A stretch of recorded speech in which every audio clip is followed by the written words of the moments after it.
I honestly do love this gif. It's so silly. If only Hugo actually would steal polychromes for me. That'd be nice. Good evening, Lunatics. Hope y'all doing well on this fine Wednesday evening. Decided to start a little early today since I woke up early. I mostly got sleep today, so yay! Hope you're all doing well. Welcome back to Zenless. Not a whole lot going on this week. We mostly just got a few events to get started on. I kind of purposely saved this event for this week, and we also have this little thing that we gotta take care of really quick, mostly because, unfortunately, there's a bit of a time limit on this setup here, but I'll get into it in a little bit. But yeah, there's not really any real format for tonight's stream. It's mostly me just going through some events, getting to know Hugo as a character, because I purposely held off on actually getting to his, agent story stuff, so we'll take care of that really quick. Before we get to that, though, unfortunately, I was not able to pick up any extra regular master tapes, so we can't, like, pull from here. Oh! Huh. I wonder when they added Pulchra into the TV screen here for the standard banner. That's interesting. But yeah, let's do I guess we can do a few 10 pulls for the Bang Boo banners.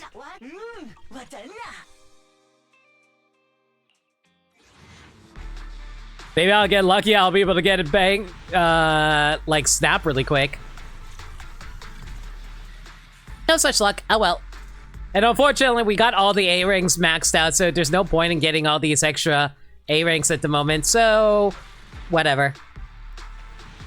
Yeah, nothing yet. Oh well, that's fine. I wasn't expecting anything major anyway. And besides, if we knock out all the bad luck right now, we can get all the good luck whenever we get around to Zenless 2.0. No limit meets time limit, universe cracks. What are you suggesting? Who said that there was any such thing as a time limit? Without any limits, there are no limits. If there's a time limit, well, clearly I have to defeat them. They are my arch nemesis, after all. God, can you imagine if I actually made a character called Time Limit?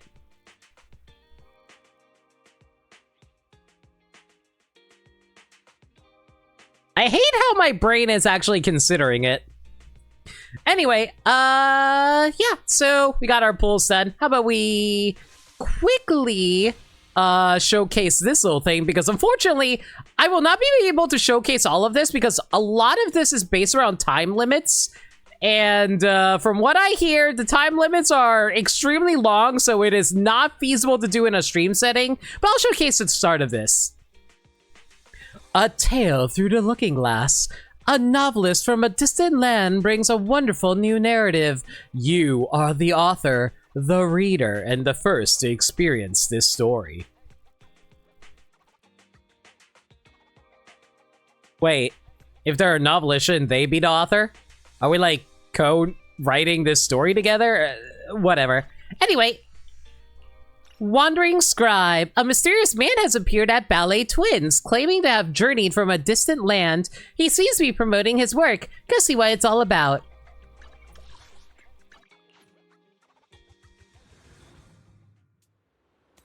Man, I forgot I was playing Hugo during this.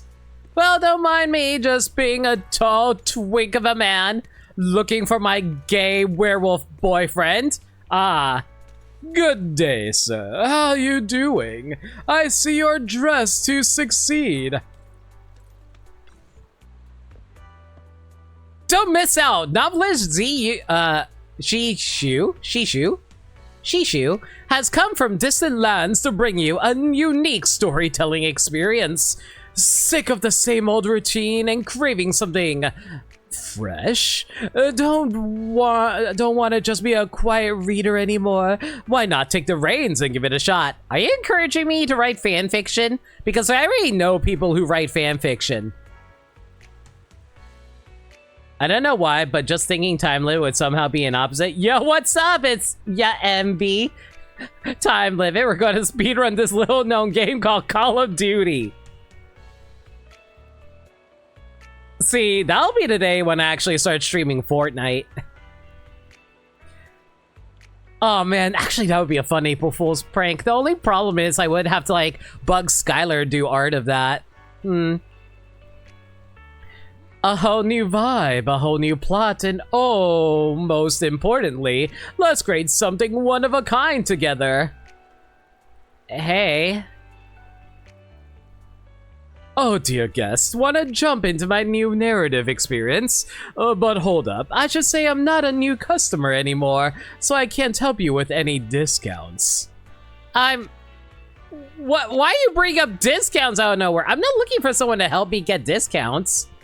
Oh, so that's not what you're after. Sorry, I think I'm getting a bit paranoid. It's just because I've been here forever. But the few folks who come up to me either wanted me to help them sign up as new users for discounts or just handed me flyers. I don't even know what discounts I should be getting from you. It's kind of weird. Do people really not like my ideas? Or are they just getting bored with stories?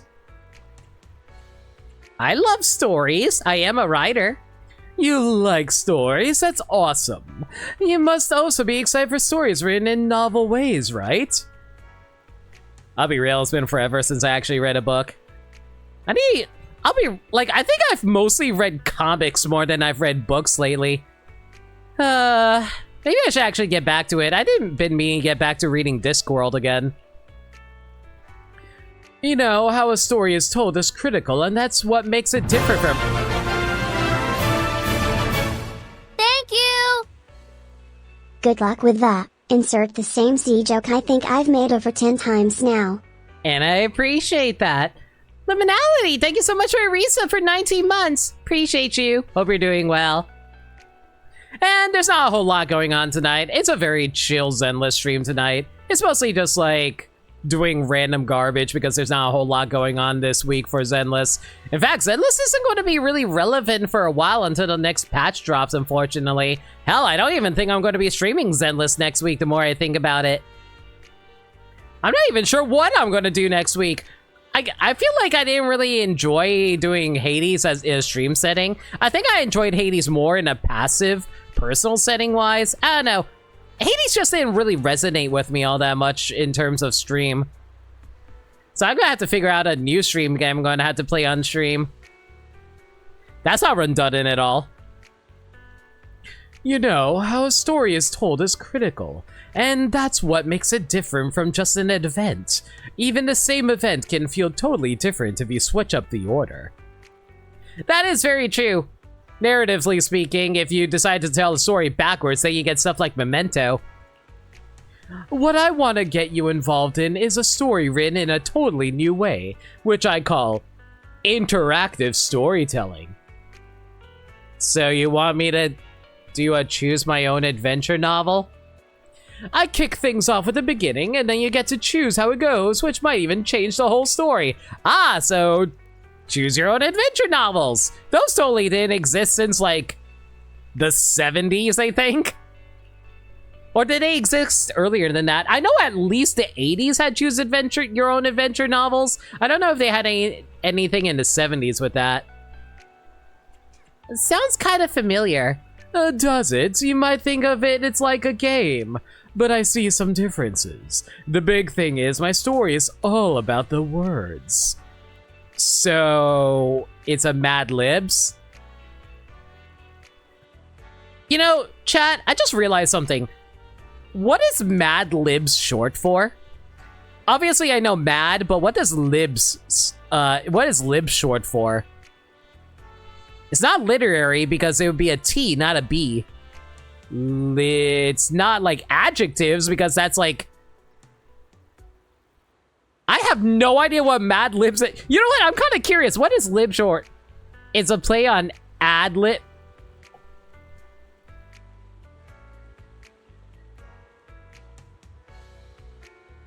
Guys, I am not very good with puns. I'm really not good with puns. It's ad libs. I get it. But honestly, I picked up a lot from games. If literature can influence games and movies, why can't it be influenced by them too? I'm guessing China never got choose your own adventure novels. Games and literature, huh? So yeah, I'm a novelist, but my book sales are about as empty as my pen name. I've realized my stories might not grab people because they don't have enough reader, or should I say, co-author input. So I thought, what if I let readers actually be real authors? Not just interpreting my words, but really getting into the writing process. That's why I stepped out of my comfort zone to find partners, so Mad Libs, okay. You just want inspiration, right? If that's how you want to see it, sure, but I really think stories created this way won't just be mine. I'm here to make something different. By the way, have you heard of... Wait... Well, that's actually going to be the new area in the next patch. Weifei Peninsula, but I'm going to call it Waifu Peninsula. For blatantly obvious reasons. Waifu Peninsula? What's that? I come from Waifu Peninsula, and honestly, it's a killer spot for novelists. There's so much contrast, up and down, inside and out, clean and messy. It's got busy streets, an escape from reality, and something unique. Isn't it just like Chinatown, basically? Also, I am wondering if, like, Waifu Peninsula is actually going to be a completely separate city, or if it's just like a different part of New Eridu. Considering how New Eridu is supposed to be like the last city on Earth, I feel like it's supposed to be part of New Eridu. It's definitely a magnet for visitors, but it's just my everyday life. I wanted something different, so I left my hometown looking for new ideas. You could say that if you want to check out new stories and experience a different life, go explore other places. I think Waifu Peninsula could be a solid choice for you. You just gotta wait a few weeks before we release the next patch. If I get the chance. Anyway, I've babbled on just to invite you to help me finish this story. The title is A Tale Through the Looking Glass. So is this like Alice in Wonderland, or... Which sounds kind of mysterious, right? Does it spark your interest? There's a saying that the author is dead, and isn't that an invite for readers to jump in? So how about joining my story and help me wrap it up, turning it into our story? So you basically want me to write the hardest part of any story, the frickin' ending. Alright.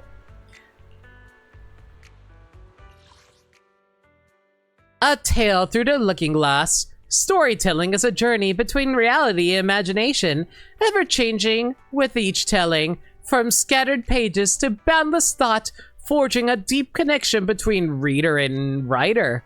You step into the story and the world shifts between reality and illusion. Like a mirage upon water, even as a mere listener, it stirs something deep within you. So why not go even further beyond? What do you mean? Just right at the end. How's that hard? Man, if only SpongeBob wrote that as his book report. How about entering the uncharted waters of fiction? Stir up a tide, shape its course, and let the story grow and become part of you. Or perhaps you become part of it. Traveling alone is convenient, yet loneliness is inevitable. However, you are fortunate as along your journey you meet a kindred spirit. Sharing the same goal and similar aspirations, you ultimately decide to walk this path together. And this companion is... Oh my god. A girl with fox ears, a man wearing a red scarf, or a mysterious rat siren. It's been a while. Maybe we should go on this journey alongside Jane.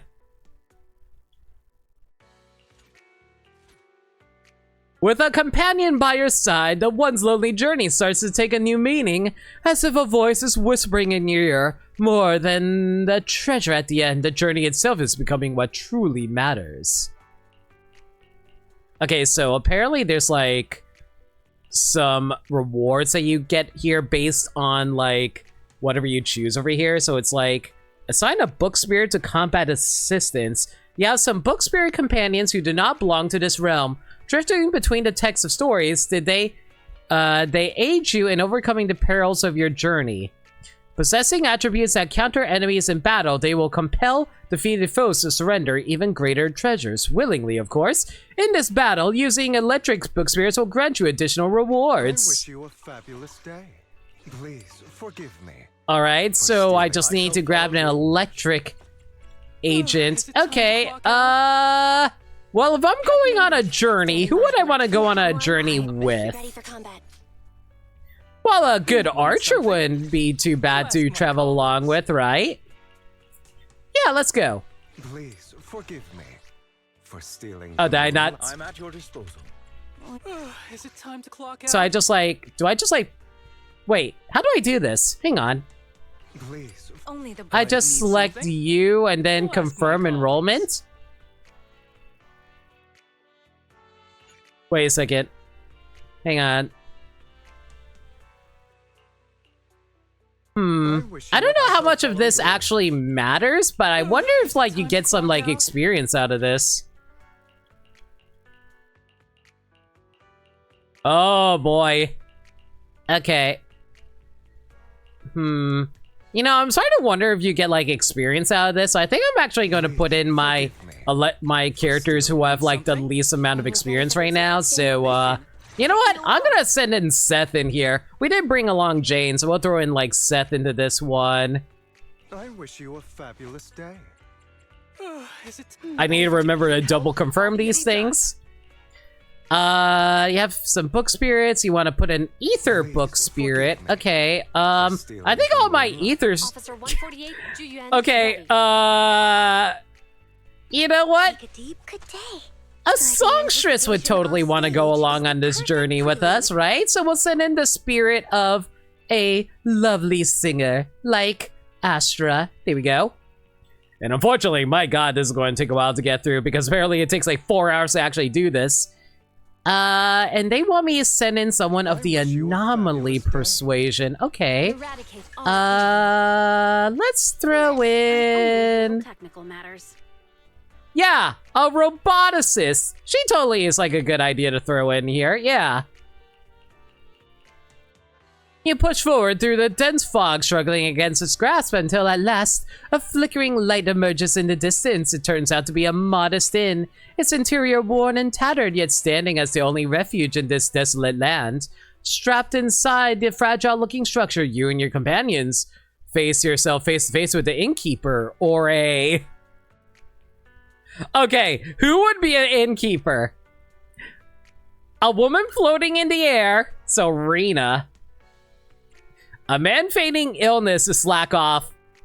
Yeah, that sounds like Haramasa. Or a tough-looking bear. You know, I feel like Rena would be the type to run a inn. But so would Ben. You know what, Ben? You can go run the shop for us. Weary from the journey, you finally settle in an inn and you start chatting with the innkeeper. When you mention your destination, a thoughtful look crossed their face, and then with surprised candor, they reveal to you they know something about the place of treasure you seek. Grateful for this valuable information, you thank them repeatedly. It's decided now, one night of rest and you'll continue onward. You have some book spirit, so I need to throw in another electric ice and attack agent. I wish you a fabulous day. Okay, so we need to throw in an attack agent in here. Let's throw in... Yeah, our boy Billy. Haven't used him in forever. We also need to throw in an ice and electric agent. What electric agent can we throw in here? Here, Anton, you go have some fun too. And we need an ice agent for this one. You got this, Sukaku. I believe in you. And unfortunately, we can't, like, continue onward for a bit. That being said, though, I am kind of curious about the rest of the story. But we're going to have to wait until all of these plot stuff is resolved first, unfortunately.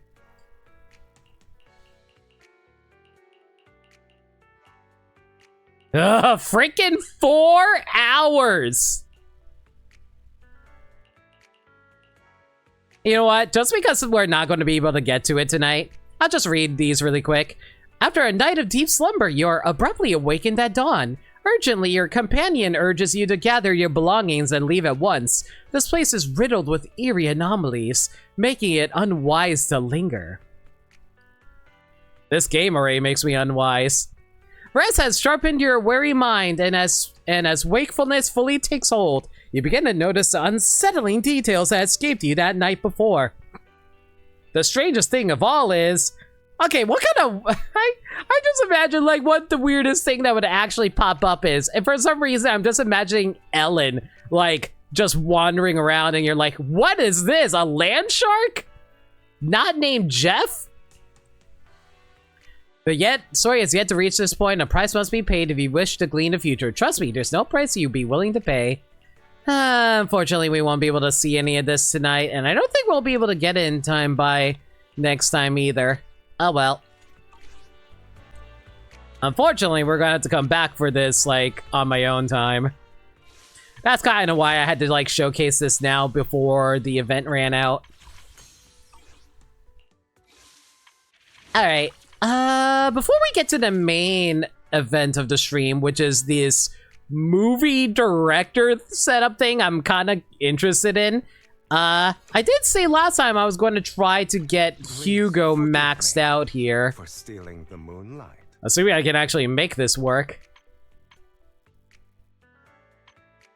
Alright, let's see here. Hugo currently has nothing going for him right now, so I think the best strategy right now would be...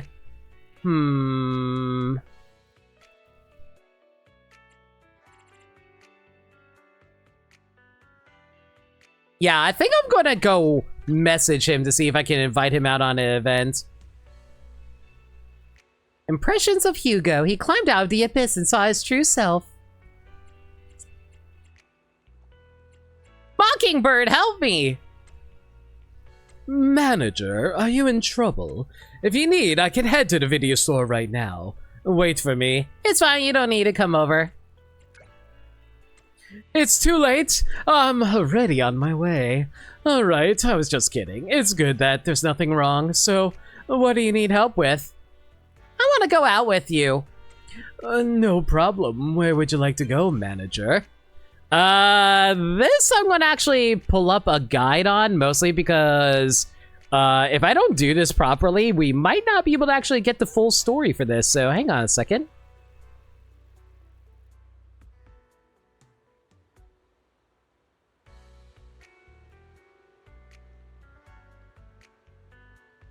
Let's see here. If I were to invite him out...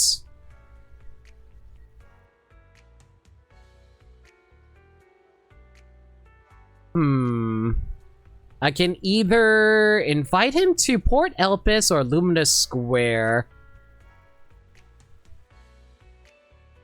Let's go for Luminous Square, I think.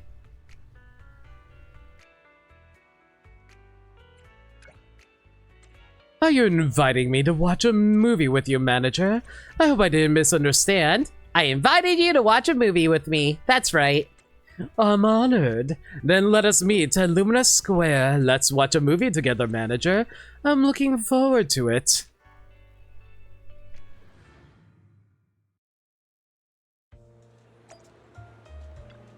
I've been waiting here for quite some time, manager. Is it okay for you not to disguise yourself? You're not gonna get arrested, are you? Oh, are you concerned about me? How touching, but don't worry, it'll be fine. Even if I'm recognized, I'm more than capable of escaping. You know what, considering how many times you always come up with some escape route for yourself? Yeah, I can buy that. After all, it's a rare opportunity to be invited by you, manager. It would be too disrespectful to show up in disguise. Alright, without further ado, let's head to the movie theater now. I don't know why I keep on reading his voice lines in such a slow way. I don't know. His type of voice acting is kind of addicting. I kind of see why the voice actor voice acts the way he does. Manager, let me share a little secret with you. I've got a magic trick that keeps me... Sorry, I didn't read the last line. Kinda went by a little quick for me. This is the cinema.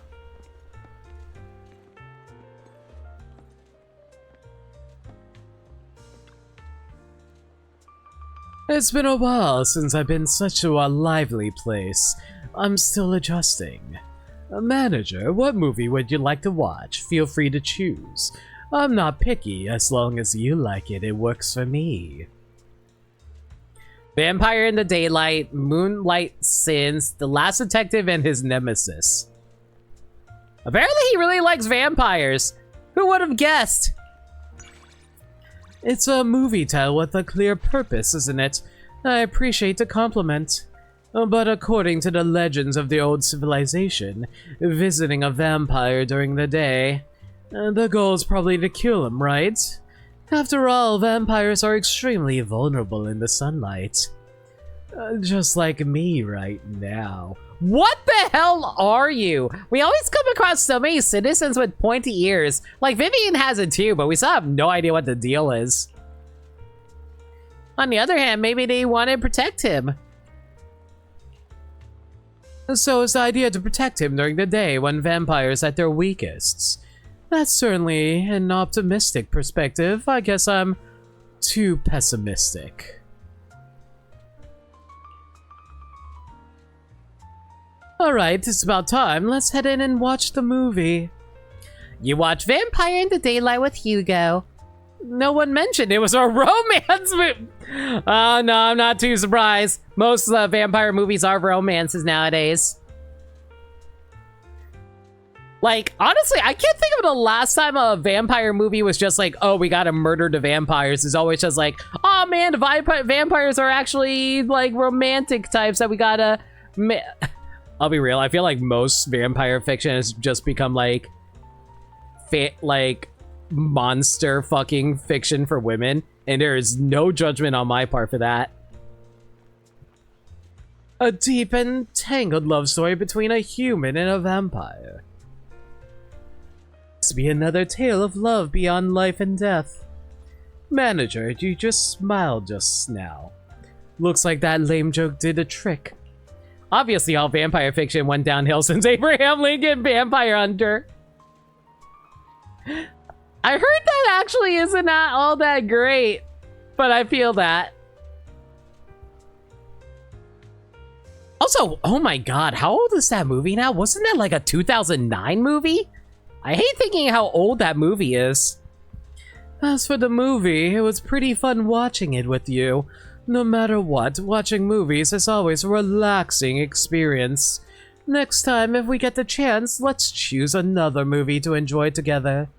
The moments spent immersed in different stories are truly worth cherishing.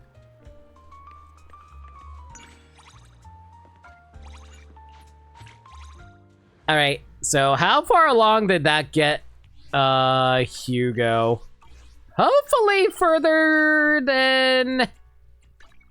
further enough so we can just like go to a new day. Of course not. Okay, that's going to take a while. Okay, so all we gotta do is like roll over the next day, I think, because I don't think there's anyone who's available to pop up right now, unless I decide to move along the day here. No. Maybe he'll pop up at night. He is a vampire after all.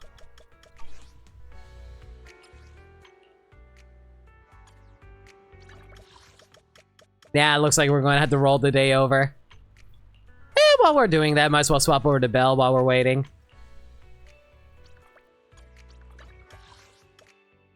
Okay, there's Grace, Ambi, Yanagi, Miyabi, Caesar, and Piper. No Hugo. Maybe he'll pop up in the afternoon. No luck. He went over here. Well, oh my god, wait a second. Soldier 11 and Ambi are out on the street together?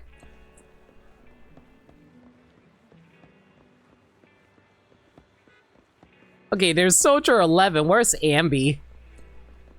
Oh, she's hiding behind Hal. Okay. So that's how she's avoiding being noticed by her sister. Alright.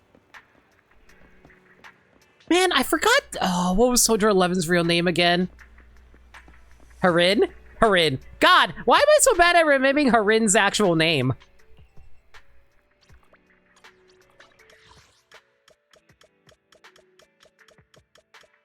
And looks like no one's available today. All right, hopefully the next day Hugo decides to pop up though.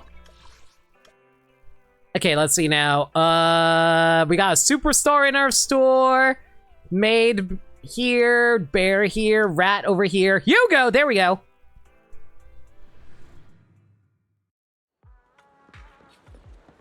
All right, Hugo, where you be at?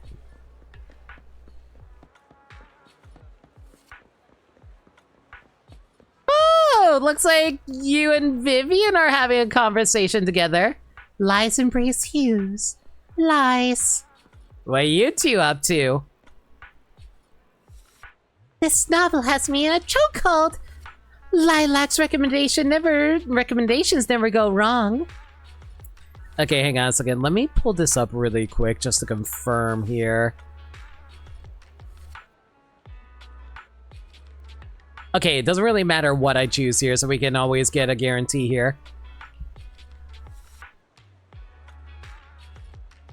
The plot twists in that deep friendship blend together like fine wine. This book is a gem!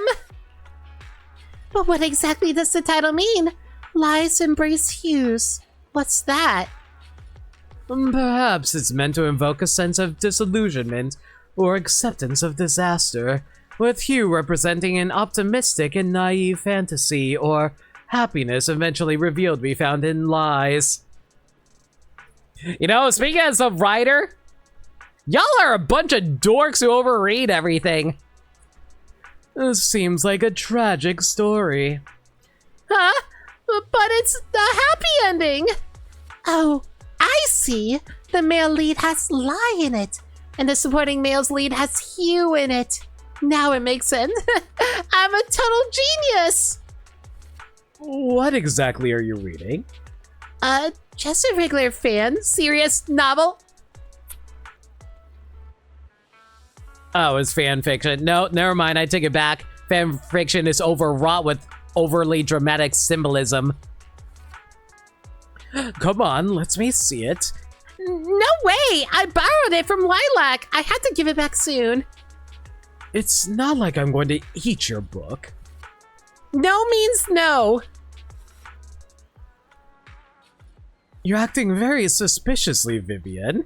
It's because the book is actually a yaoi book between you and Lycon.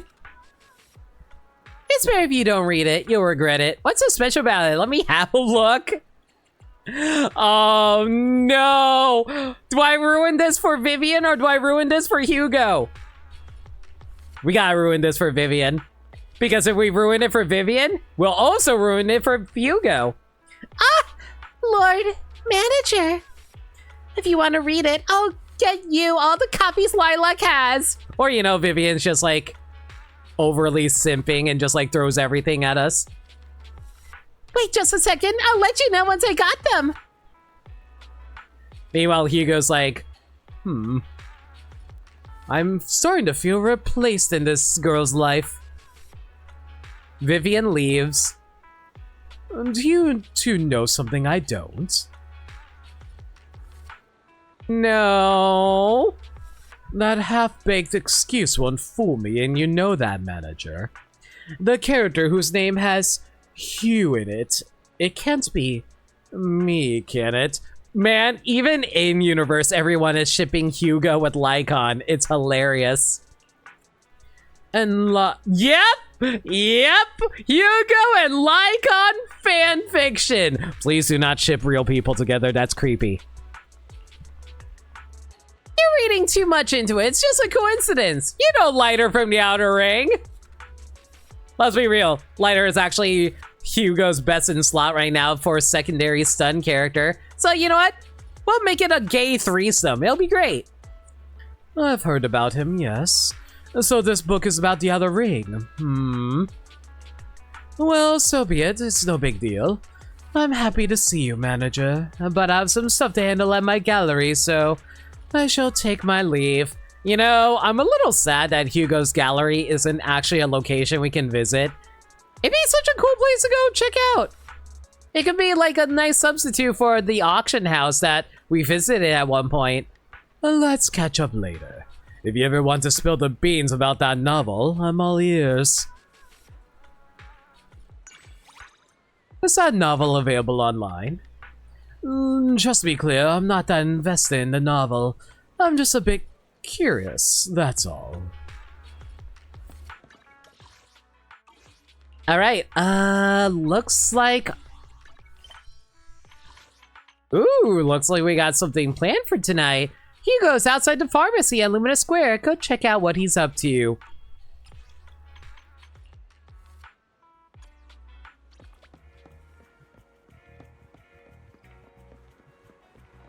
Hugo, are you about to rob a pharmacy? Pharmacies are pretty poor too. Usually only rob from the rich. Oh my, if it isn't the esteemed manager, it is an honor to meet you here. Speaking of which, how have you been lately? I've been surviving. For real, for real. You're too modest, manager. I heard the video store is as busy as ever. Which is not very busy at all, considering we live in 2025 and I run a video store.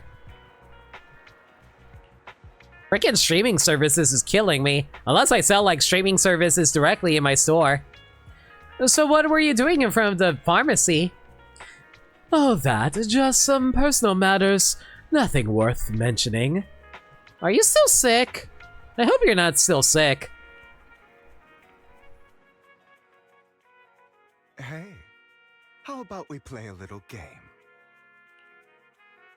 Hugo pulls out a coin, skillfully maneuvering and shuffling it among his hands. After some swifty movements that your eyes can barely follow, he bunches his fists and holds them in front of you. Take a guess. In which of my hands is the coin hidden? You know what, knowing Hugo? Neither. I've got a feeling it's in neither hand. Hugo laughs and opens both his fists, revealing a coin sitting in both of his palms. Actually, both of them are holding a coin. But hey, you're technically not wrong. Oh my god, did Hugo do that just because he wants to make sure we always win? What a freaking dork! As a prize, you can have this. Hugo reaches out behind your ear and snaps his fingers. Suddenly you feel as if there's something in your pocket. You reach in and pull out a flower. You should be handing this over to Lycon. Just as you're about to scoff at the cliche trick, you realize the flower is actually made up of folded debt. I thought Denny's were coins. But you know what? I'll take some free dollar bills. I remember Vivian saying that you seem to be troubled over your electric bills, so here's a little present. Oh my god, Hugo is actually our sugar daddy. Guys, I don't know how I feel about this. It's basically how I feel whenever I'm given free money from my chat. It's like, thank you guys. I don't know why I got it, but I greatly appreciate it anyway because I'm not giving it back. Hang on. Are you trying to hide something from me? And here I thought I was successful. Man, you're very wise to notice that you can throw money at me and distract me because I was very easily distracted by money. Good job. All right. Looks like I can't hide it from you. I've been taking some medication recently due to some side effects.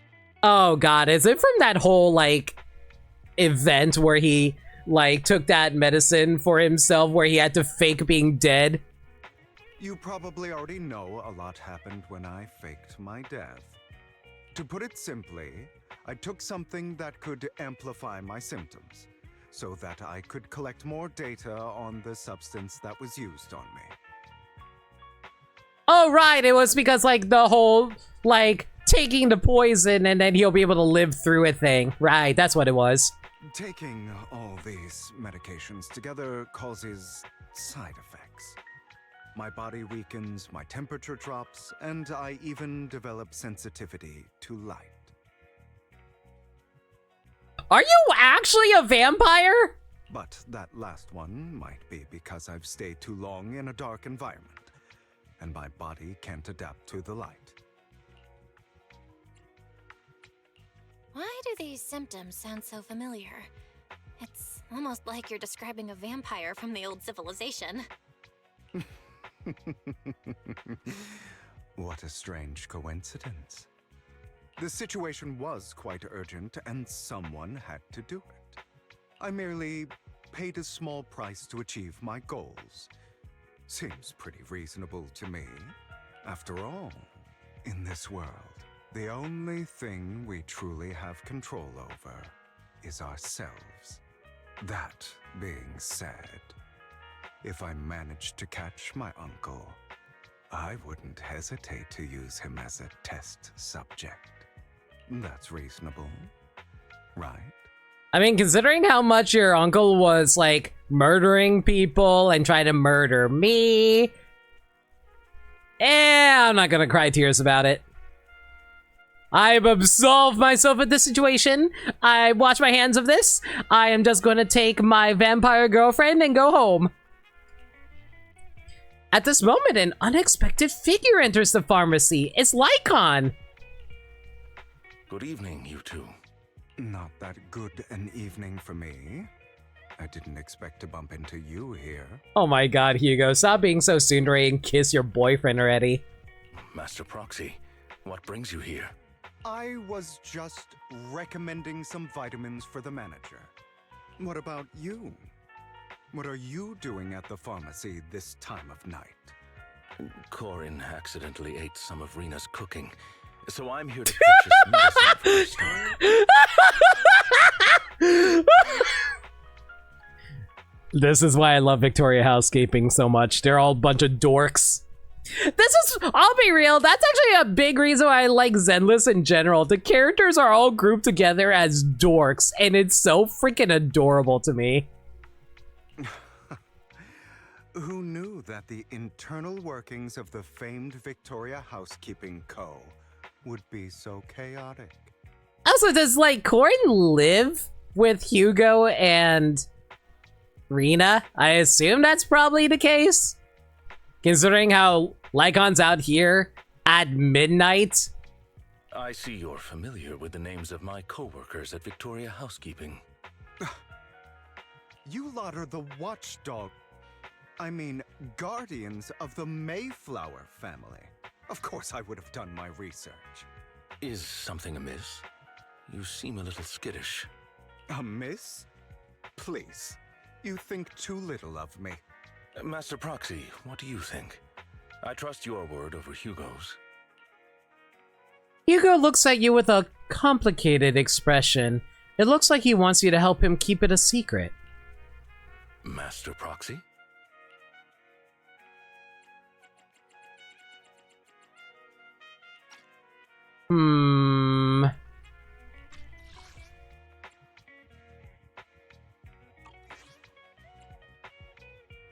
You know what? Let's be cool with Hugo.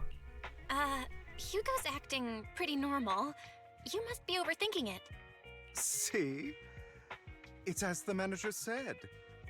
Lycon, you're too suspicious for your own good. Man, I hate lying to Wolf Daddy. Perhaps you're right. Very well. Mostly because, like, Lycon's always been there for us. And here we are, being, like, Little Miss Accomplice for the new guy. It's getting late. I'll take my leave. I wish you both a pleasant evening. Lycon gives a refined bow before leaving. Wow. Looks like we're pretty in sync. Thanks for covering for me. If it weren't for you, I'd have to explain a ton to that guy. I'm getting a headache just thinking about it. I am kind of curious what would have happened if I picked the other one. We do actually have the option to go through that in the character menu. That's all for today. Let's meet again next time. Good night. Rank up. I didn't expect to run into that guy here. Rest assured, I wasn't talking about you, of course.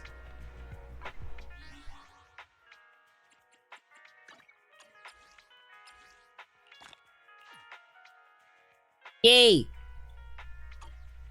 Woo, and looks like we unlocked quality time with him too. Awesome. Hello there, friend.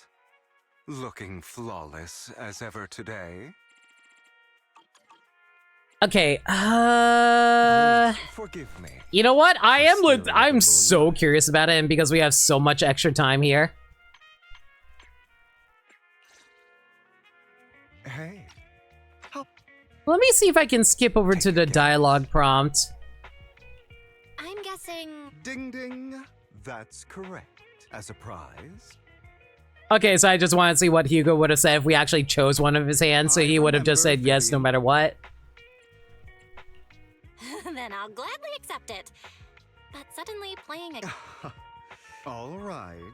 Okay, so no matter what, Belle would actually have questioned it. Yeah, it kind of makes sense considering the dialogue doesn't actually make that much difference.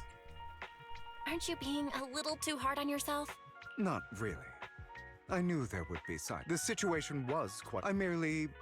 After all, that. Something tells me that the other dialogue choice would have just been like more like would just result in the same result of like Lycon leaving without actually learning anything from Hugo. But still, kind of curious. Is something amiss? Amiss? Master Proxy. Master Proxy? I'm not sure how to say this, but he's actually hiding something from you. Man, Yes, I thought as much. Hugo is going to be so mad at us for doing this too. Manager, you should know this. I've got more than just a couple of secrets I'm keeping from him. If you're unwilling to divulge more, naturally I will not pry. It's getting late. I'll take my leave. I wish you both a pleasant evening. Manager, that was a little mean. I'm kidding. It's not that big of a deal to let him know. I just think telling him would be more trouble than it's worth. Anyway, I'm glad to have run into you here tonight. Till next time, good night. Man, that actually kind of is sad if you don't actually cover for him. All right, fair enough. I wish you a fabulous day. In the meanwhile, though, we gotta roll over to the next day and hope we can get some more conversations going with him. The Children's of Devils. You know what? Just because I know exactly what you're trying to do, you messaged the wrong person. That's right, I'm talking about the vampire movie we talked about before. Wink. To be honest, I spend a lot of money, but I finally found the Children of Devils tape, so would you be interested in watching it with me, manager? Sure. Of course, would you like to watch it? If you don't mind, let's go with the video store then. I'll swing by the store later.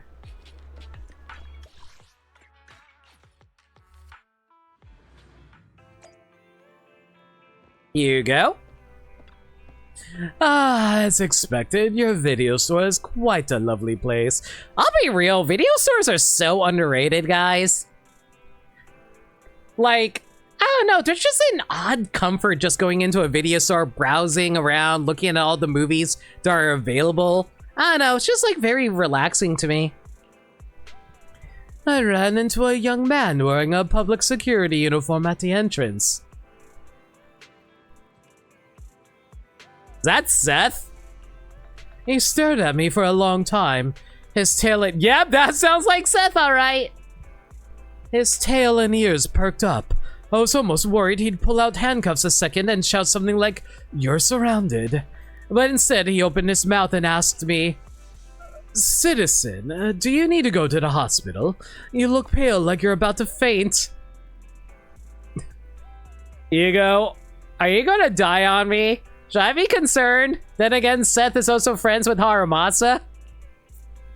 I think I know who it is. Seems like this officer is also a friend of yours. Manager, I truly appreciate his concern. What did you say to him?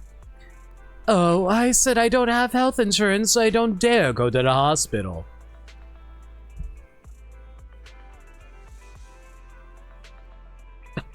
I don't know how true that is, but man, that is so freaking relevant in this day and age. Ugh. I hate insurance, guys. Why do we not have free healthcare again? Just kidding. I was very touched and politely declined his offer. Alright, back to the matter at hand. I actually came to watch a movie with you.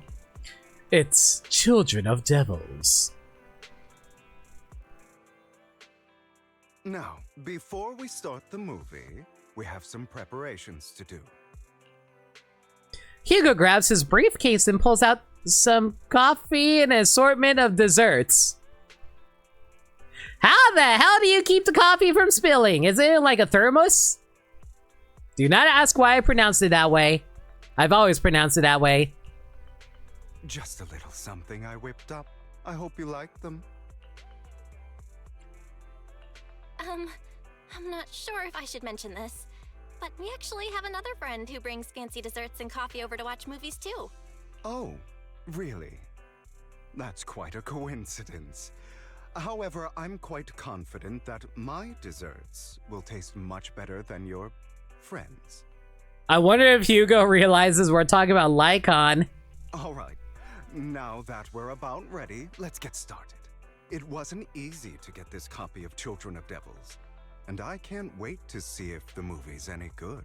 Man, I like how the game is actively trying to ship Vivian with us, but also is trying to ship the hell out of Hugo and Lycon.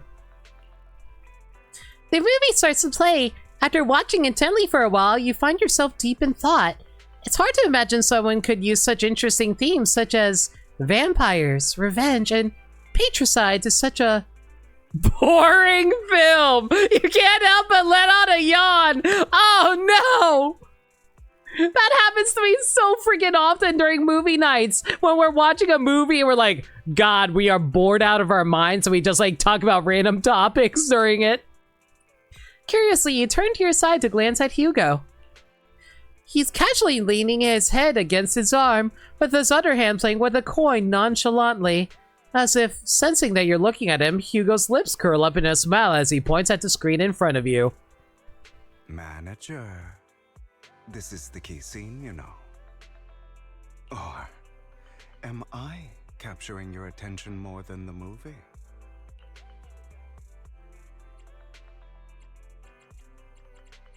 Oh my god. Do we go flirty or do we go, like, dismissive? Always go flirty! Yeah, you know what? You're actually more interesting than the movie. Thanks for the compliment. I think you're... Thank you! Well, that gave me a heart attack, but Silver! Thank you so much for 21 months! I really do appreciate it. Hope you're doing well. Don't mind me, I'm just doing date stuff with Hugo so I can unlock his rank 4. Some time passes and the movie comes to an end. To you, the only interesting part was the protagonist's denial of his identity as a vampire. So we're never going to find out if Hugo's a vampire, are we?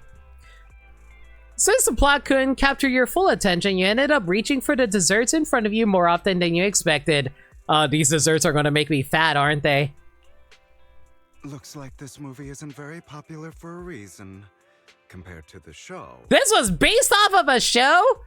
Is this like What We Do in the Shadows or something like that? I think that's the name of that TV series. How are the desserts, Proxy?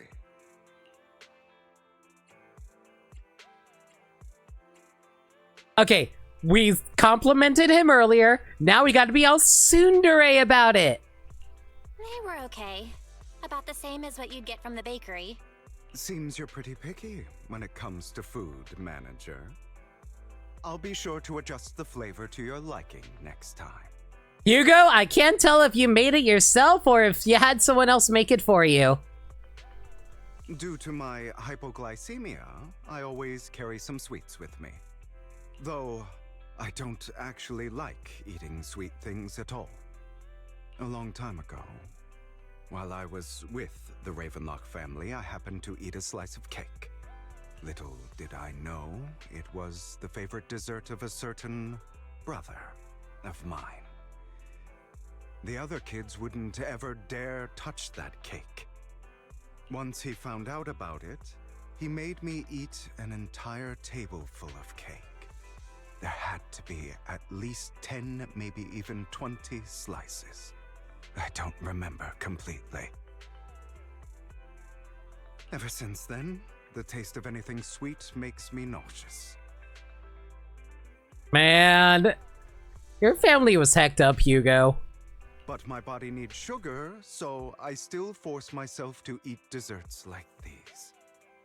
Whenever I put something sweet in my mouth, I'll relive the fear, humiliation, and anger of that day. You know, it's entirely possible to get your sugar intake through other methods too. Like, less sugary based stuff, but you can still like less sweet stuff, but still has sugar in it. What would be a good example of that? Maybe something savory or salty, like candy bacon. Like, that has, like, sugar in it, but it's also salty, so you offset that, but salt might be bad for your body. Man, I don't know. Guys, do you guys know anything that's super sugary, but doesn't taste sweet? Can't really think of anything off the top of my head. I don't know, fruit? Eat a bunch of fruit! I used to love chocolate, too. But since that day, even chocolate has become like an instrument of torture in my mind. Why do you carry around chocolate? Oh, wait, never mind. He carries around chocolate coins because he needs it for his health condition. Never mind. Sorry for rambling on like this. It's just that watching the protagonist spurn the fact that he had to drink blood to survive made me think of my own past. So basically, Hugo likes a bad movie because he just relates to it so much. Man, why do I feel like that when it comes like a lot of games too? Where I think like Xenoblade 2 isn't all that great of a game. Well, I can't say that. Xenoblade 2 does have a lot of good things to it, but like has a lot of issues to it, but I still love it all the same. Or like the Kingdom Hearts series where I have a billion issues with the writing, but I still freaking love it. Don't apologize. Maybe you could try something else, like taking nutritional supplements instead. Then you wouldn't have to eat sweets. That too. In the past, I used to see it as a weakness, or even a flaw. Just like my heterochromia. I couldn't accept the fact that I had such a flaw, so I forced myself to adapt to it. By repeating this hellish ritual, I've slowly overcome my suffering. So, please, be assured, I'm much better now. I've overcome the disgust deep within me and can now pull myself out of the hateful and painful emotions that had kept me trapped. You know, I do appreciate a lot of Hugo's like support conversations here, mostly because it kind of reminds me of a lot of stuff that I've been going through a lot lately. Mostly because, like, man, there's a lot of people who give me a lot of grief and cause me a lot of emotional turmoil and gave me a lot of, like, introspection on my part where I had to think, man, what am I doing with my life? And it's just like, it's very hard to actually be able to love yourself because it always feels like there's always something going wrong with you that you feel like you're doing wrong. But it's okay to always just, like, remember there are still parts of you that people love about yourself. I just want people to be able to care about themselves while also acknowledging where they can be better, you know? Oh, right. I'm only telling you this So, keep it a secret, would you? As for Vivian and Lycon, they both don't know about this, though they probably could sense it. I've never openly admitted it to them. So, if possible, please keep this a secret. I'll keep your secret. But why only tell me? Vivian would only worry if she knew. As for Lycon, you wouldn't want to expose your weaknesses in front of an old foe, would you? Or are you saying that because you don't want your old boyfriend to know? Uh-huh. But more importantly, it's because you're special, of course. Yep, because I'm the player character. Now, back to the movie. The film's protagonists seem to make a decision different from mine. We both have to consume something which we detest, but he chose to find all sorts of alternatives for human blood to reject his identity as a vampire. Maybe the movie was hinting at the ending through his actions. He would eventually head towards his destruction, along with the person he hated the most, his father, which had turned him into a vampire. I completely empathize with his feelings of self-loathing. Maybe that's the interesting thing about movies. And not just movies, the same can be said about all the stories people have created. Within these multitude of stories, I can even catch a glimpse of myself if I had made a different decision. Man! I hate the fact that I love the movie metaphors in Zenless Zone Zero. Like, it is honestly, like, you know why I love Zenless Zone Zero so much? Yes, it's because of the characters. Yes, I really like the character designs, and I like the urban aspect of the game. But you know what really makes me love it so much? It is so in tune with nerd culture, particularly with entertainment and like movies, that I am a super big fan of. I am a huge movie. I wouldn't say I'm a movie buff in terms of knowledge, but in terms of movie love, I'm a big lover of film. So it's like, I honestly relate to so many things with the game, always referencing various movie genres, story plots, as well as like how people consume media in general. And the fact that all the different story arcs have like references to different movie genres. It's so good. I love it. And how like Hugo and Vivian's entire story is basically a giant vampire romance story. Mind you, not between Vivian and Hugo, but with me and them. Sorry. Looks like I'm rambling on about some nonsensical stuff again. Vivian would sometimes complain that I speak too much and often talk about things that she doesn't understand. Don't worry. I understand you. That's great. Nonetheless, thank you for watching this movie with me today.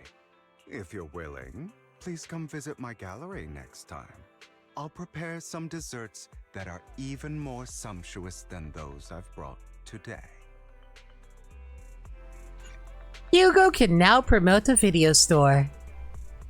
And do keep our little chat today under wraps. The movie was quite interesting, wasn't it? If I hadn't made the same choice as the protagonist, that would be a whole different story. No matter what, I hope we can fully immerse ourselves in every story.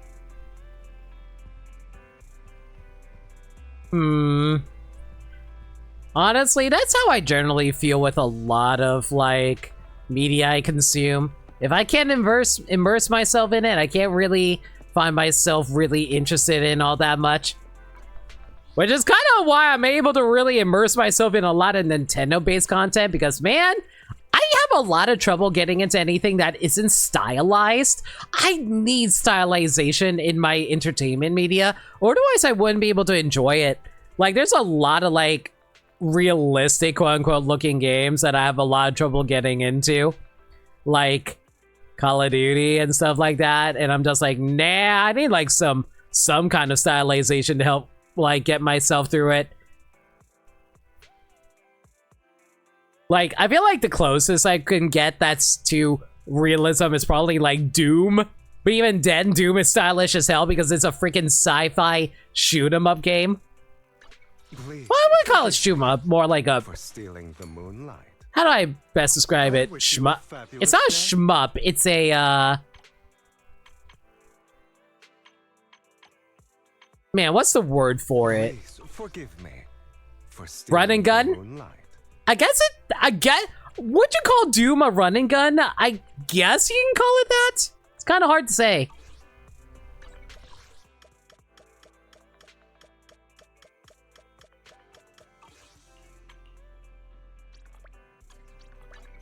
All right, let's see if I can get Hugo to pop up again so we can get his support up again.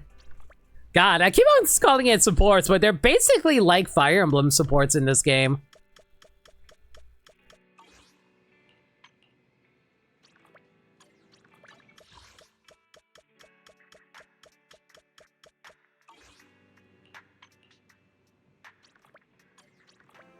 Oh. Hey, Astra.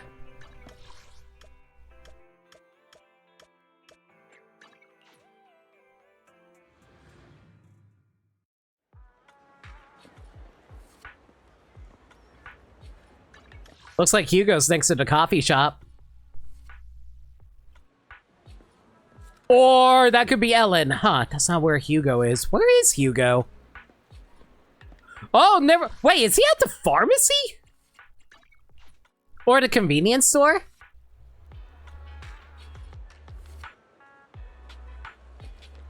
Oh my god, he was actually. You know, I was speaking about Haramasa earlier. Is something troubling you, citizen? Hey, don't look so tense. You look pale, so I thought I'd ask. Man, Haramasa, you're slowly dying from a disease and you're still worried about other random people on the street? You're too good for this world, dude. I appreciate the concern, Officer Asaba from Section 6. You know me? You have a name tag. Oh, looks like your eyesight's pretty sharp. Those mismatched eyes definitely stand out. Thank you for the compliment. Anytime. But I actually know you. Oh, really? You're kind of famous. If I shouted out your name here, I bet a whole squad of pubsec officers would come rushing in. You're not trying to threaten me, are you, Officer Asaba? Me? Nah, I wouldn't go through all that effort. Unless it's a special case, a cat wouldn't bother hunting a bat. Bats might be creatures of darkness, but they do help out humans. What about birds? Do cats catch those? Depends on the bird. If it's a songbird, I at least wouldn't go after it. Anyway, as someone who is quite often unwell, I just wanted to tell you that you don't look like you're falling sick. And since you're hanging out by the pharmacy, I guess I'm right, huh? Either way, take care of yourself. Don't be too hard on yourself. Man, I miss Haramasa. Okay, let's see here. What is the best option here?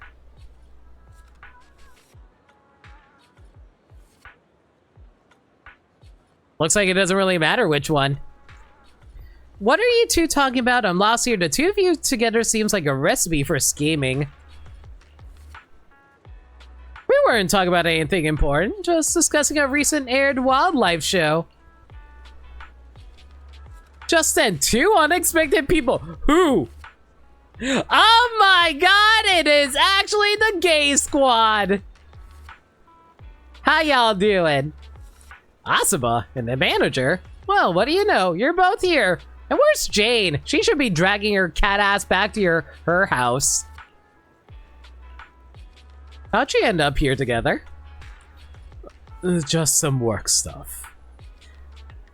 I've got a case involving some Victoria housekeeping recent clients, so I came to Mr. Lycon looking for some leads.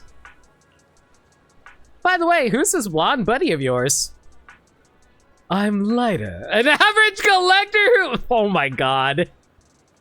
I'm Lighter, an average collector who just so happens to be a friend of the manager.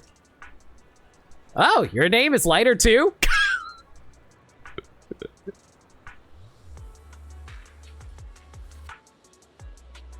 Poor Hugo's trying his absolute best to lie his ass off. And it's like, what do you mean you also know this man? How small is this city? I remember the last Lighter I saw was that guy in a red scarf from the Outer Ring. Oh, come on. Lighter is a name full of light and hope. Having more than one person named that is perfectly normal. That's true. I can't believe how dumb Seth is, and that's how much I love him.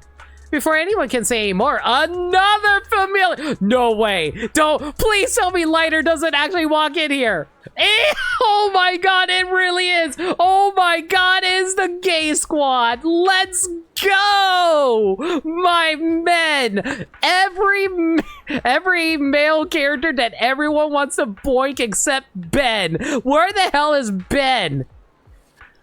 We don't have any Bara fans around here? Is this just all the twinks?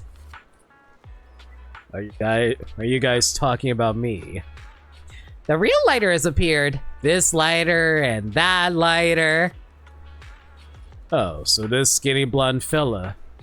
Your name is actually Lighter too. Indeed, I picked it myself. It carries hopes and dreams. Oh my god. I never thought they would actually throw all the male characters together. I gotta love this. Well, minus Ben, but still. Like what? I'm gonna light up new Eridu. Now that's a big dream, though you seem more of an ice type than a fox.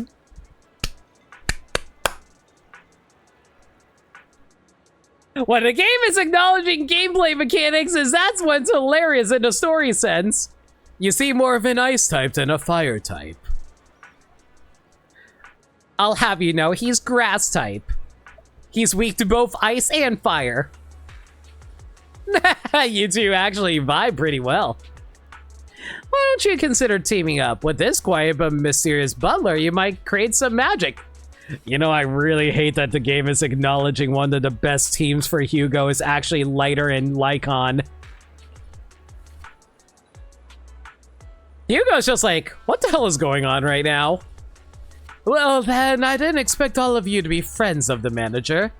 Unfortunately, I still have matters to attend to, so I'll take my leave for now. Hugo's getting overwhelmed with the sight of dick. Oh, you don't say. Let's each get back to our own business. I'm only here because I managed to squeeze a bit of time out for my busy schedule. This ridiculous encounter is finally wrapping up.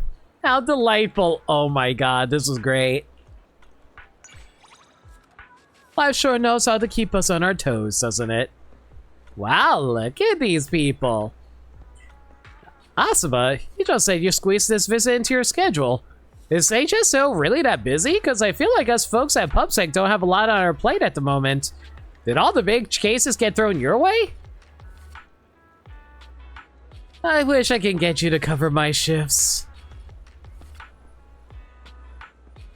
Ooh, got something to say? Nope, nothing at all.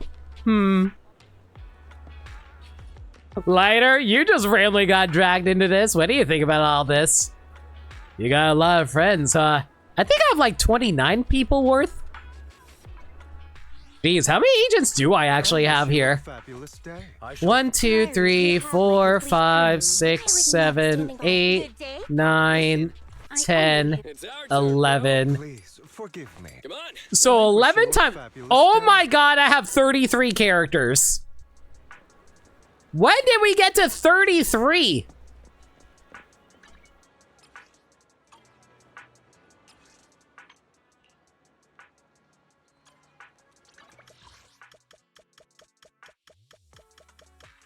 All right, let's see. Is it possible to like have another conversation with the same character in the same day?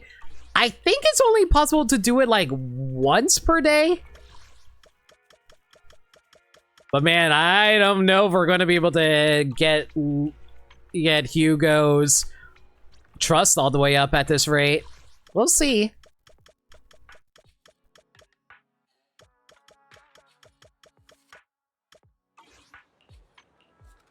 You know, assuming if he actually decides to actually pop up today.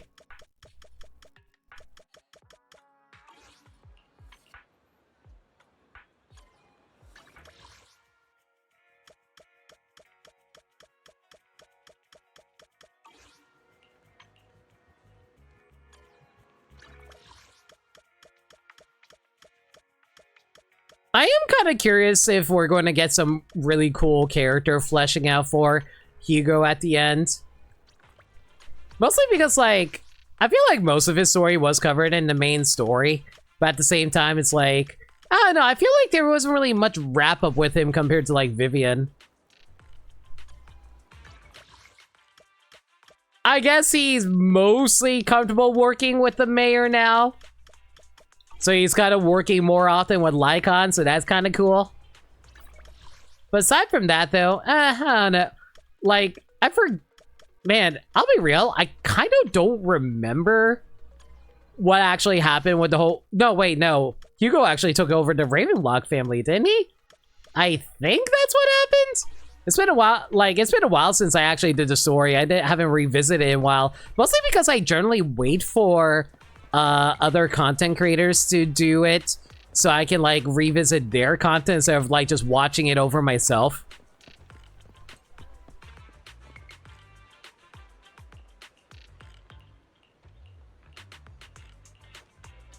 Also because I really like seeing other content creators, like, go through the story.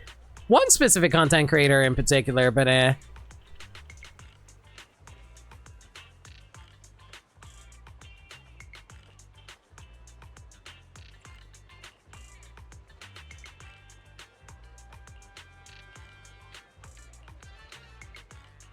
Alright, so let's try to get through this really quick. Unfortunately, we're not able to get any significant trust increases, which is honestly the biggest issue trying to get Hugo fully upgraded.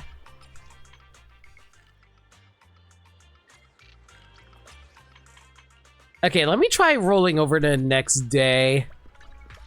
Maybe that'll actually make it more convenient to actually have him pop up.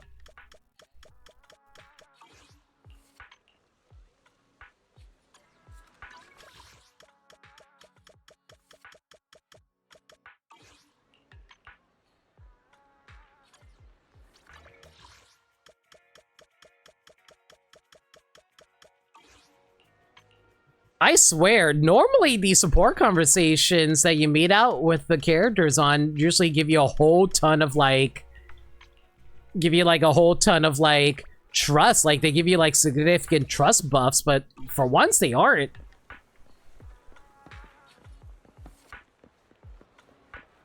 Maybe the one at T-Milk will have some. Let me check the guide that I pulled up for this.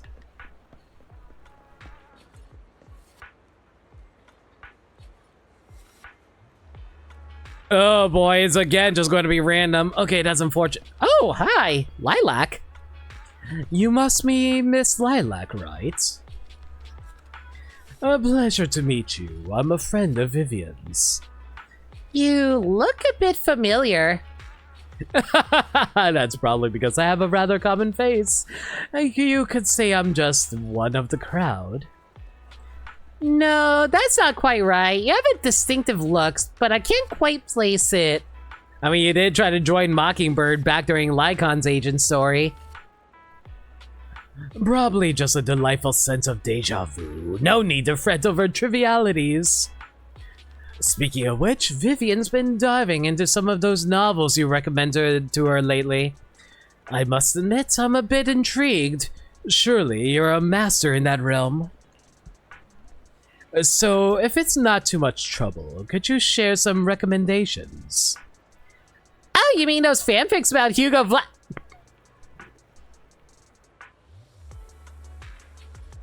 Oh, you mean those fanfics about Hugo Vlad?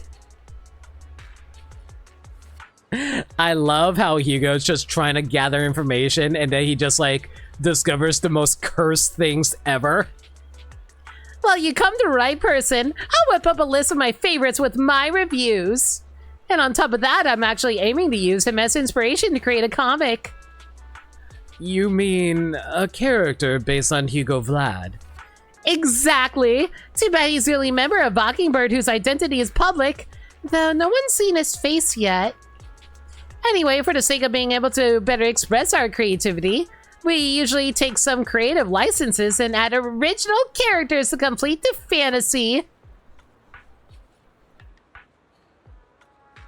Why is this girl reminding me of my freaking teenage years? Right now, the most popular original character in the scene is called Lighter. Why do they keep on bringing up Lighter? There's really a lighter in the story? Good day, manager. We were just diving into the essence of artistic creativity. As for why everyone somehow all decide to name Hugo's partner Lighter, well, it's all about the name's meaning. Hugo is usually portrayed as the anti-hero wandering alone in the night, so he needs a character that represents light to act as his foil.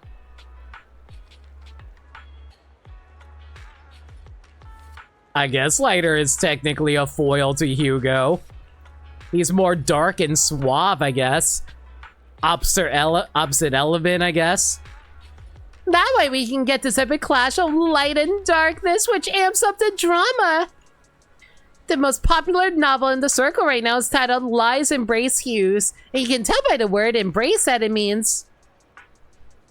Get the title perfectly well. Let's just drop it. Alright, but since Lighter isn't inspired by anyone in particular like Hugo is, everyone's got their own spin on it. Ah, so like Bowsette, got it. If it were up to me, I'd characterize Lighter and Hugo's relationship as friends to rivals, then back to friends. What is the fourth wall breaks on these support conversations? And the reason they part ways is because Lighter thinks Hugo's gone astray and wants to rescue him from the abyss. My dearest friend and dearest rival, I must save you. Oh, what a noble and touching friendship. Isn't this Mr. Lighter a bit too self-involved? Piling on his one-sided expectations that are naturally not going to be met, getting disappointed, and then trying to save them. Not everyone wants saving, you know. True. A proud individual like Hugo probably lives by the mantra of only I can destroy myself and only I can save myself. That makes their conflict even juicier. Brilliant. Thanks for the inspiration.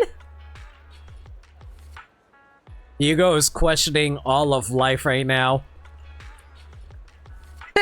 With that twist, the whole story could shift toward the separated of New Eridu. Now that would be interesting. That's a real fanfic, alright. What do you mean by the separated? As an opposite of partners. Huh? Mister, you look a bit off. You feeling okay? I'm fine. I just have a bit of a headache. Oh, I still don't know your name.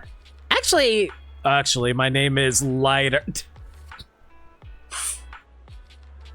Hugo, you need to get a new name for yourself, my guy. Please, can we just forget that name? At this point, callbacks aren't really necessary. Oh. It's quite a charming name, right? Well, it's been a real pleasure talking to you both. Sadly, I have other matters to attend to, so I'll bid you adieu. Hugo slowly realizing he's talking to fangirls and he needs to move on with his life. I wish you a splendid day. Hugo's going back to his room, looking himself in the mirror is like, I'm not actually a yaoi protagonist, am I?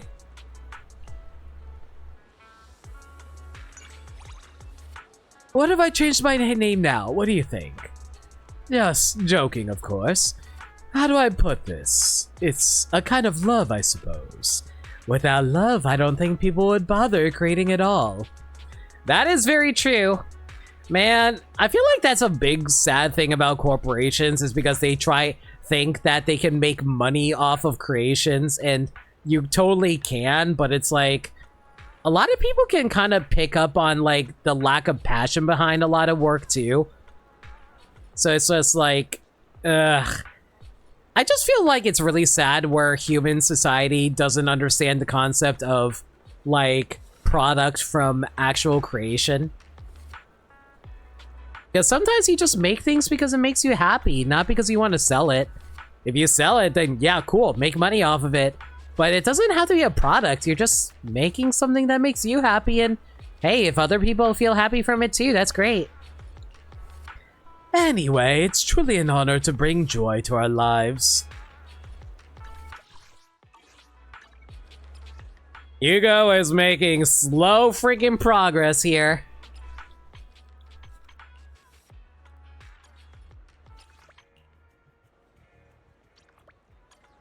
Slowly but surely, we'll get him one day.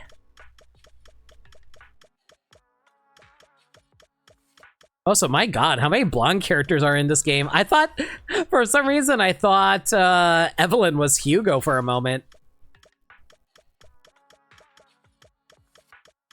Same when I spotted Pulchra for a moment.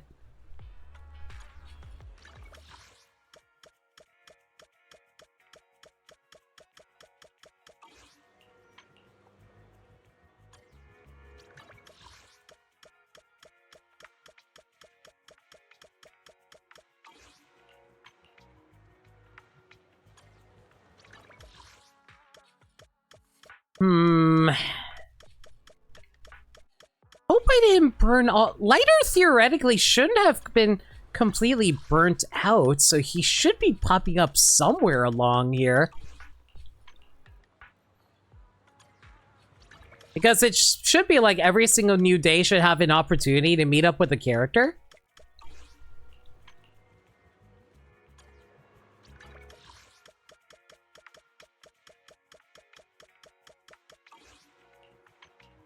Unless Hugo randomly decides to pop up late at night at one point.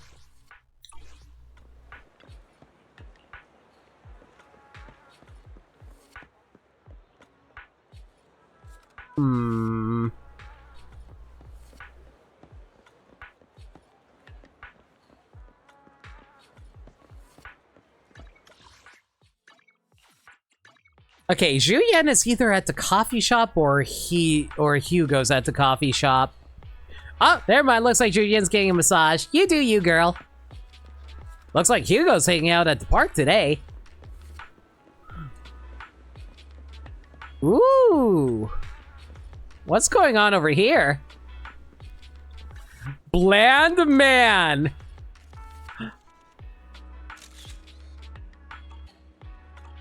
Robin, what are you doing here with this bland man?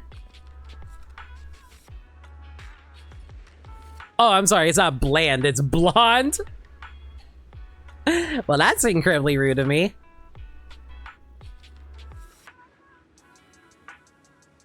You think he might have caught wind of something? Could be.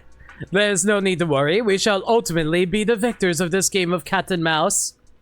Bland, blonde man. You know, that's not bad. Also, hey, Firo, hope you're doing well.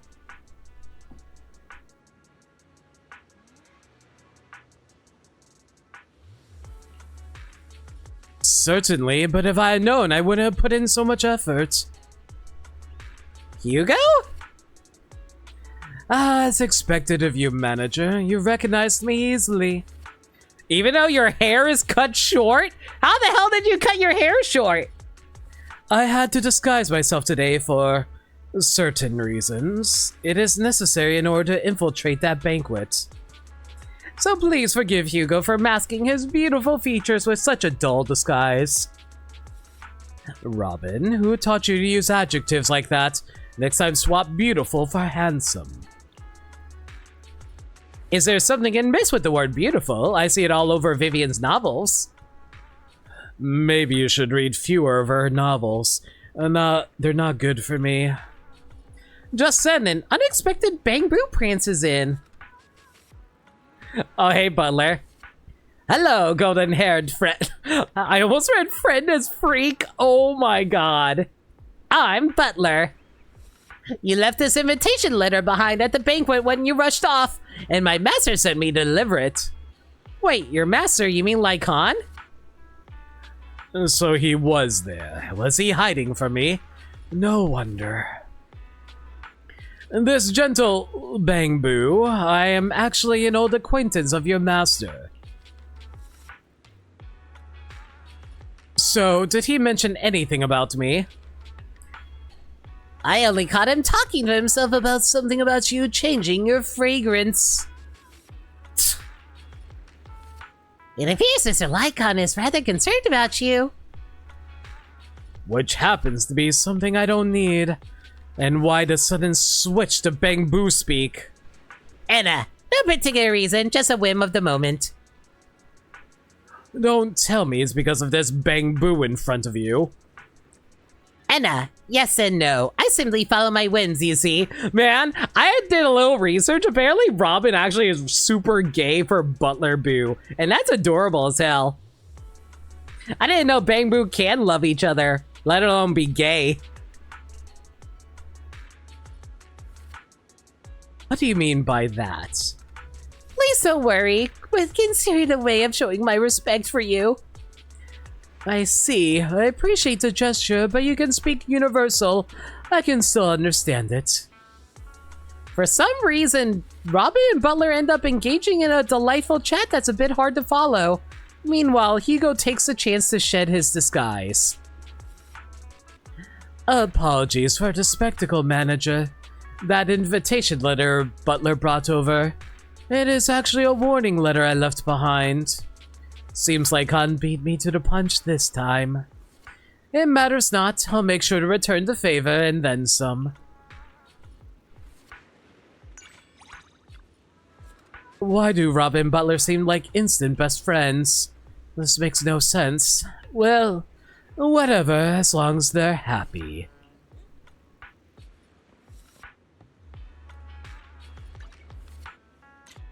You ever shit Bangbu before? Never thought it ever happened with me, but lo and behold.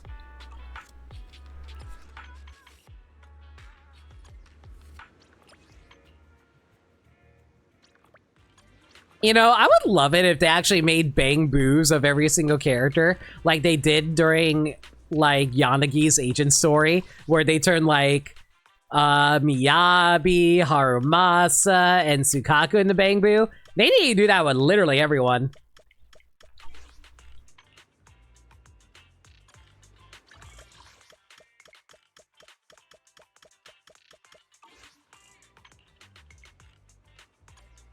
How far along are we on the trust? Ugh, this is going to take a while. I thought there would be more trust events with more significant trust boosts. Maybe I should try to do an invite event. That does give you a little bit of trust.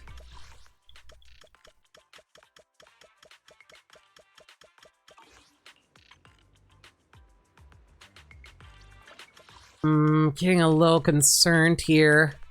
Fewer and fewer agents are popping up, and when that happens, that means we're running out of trust events.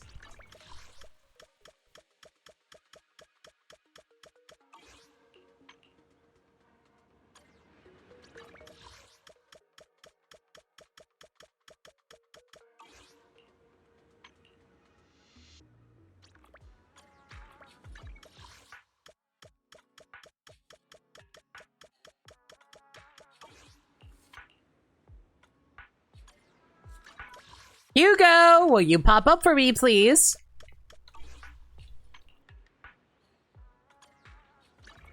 Man, this is why I thought this wasn't exactly the best idea to do, because, like, it's so RNG heavy on whether or not you're actually going to get the characters to pop up.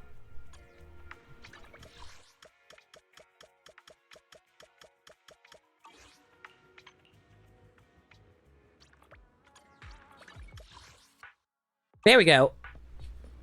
Where you be? Pharmacy.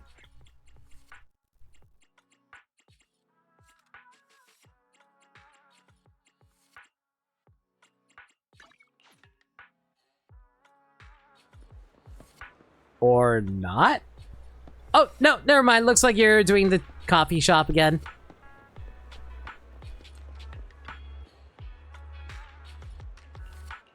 Alright, at least since we did this one already, we can just mash through the text here.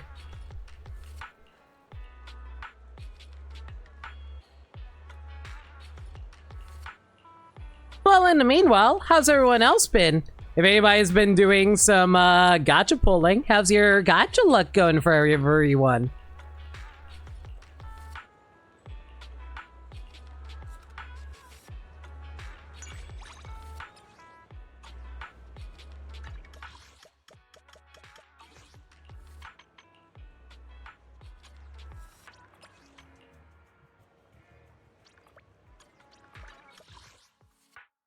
Of course, Vivian shows up today.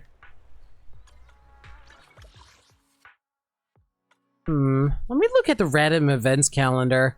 Looks like the only random events that will pop up for Hugo's only in Lumina Square. So as long as I just glance really quick there, I will be able to know if he's actually going to show up.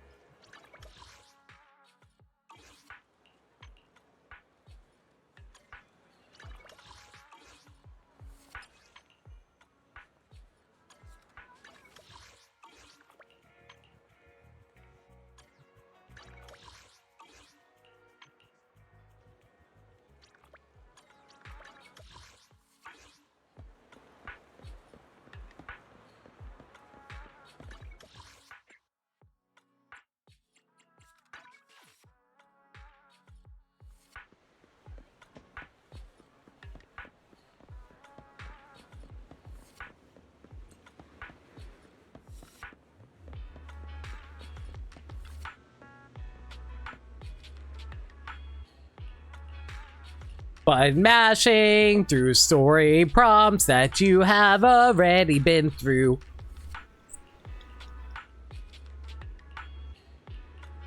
Man, I don't like... Hugo's so freaking reserved, though. He really does not build up trust with anyone. I can't tell if that's actually, like, a good gameplay mechanic or not. Where it's like, I do love it whenever gameplay is able to reflect stuff like that, so that is kind of cool. Where gameplay is able to reflect story. It's neat. Manager, I'm here to remind you of something important. Simply put, a threatening message about Phaethon has appeared on internet. Taking the phone from Hugo, you see a screenshot of a post from the internet. It is indeed a chilling image. Blood-red letters spelling Phaethon, as if straight out of a horror movie. The background is even more unsettling. A heart being pierced. It is undeniably a striking image. Anyone who sees it would think that this person intends to take Phaethon's heart. Doesn't it look like a threat? See, my bigger question is, why the hell are they trying to post about Phaethon, considering how it's been, like, months since the last time Phaethon actually did anything of value? Considering we lost our original Phaethon account to begin with. Judging by the information in this image, the person who passed it could pose a serious threat to your life.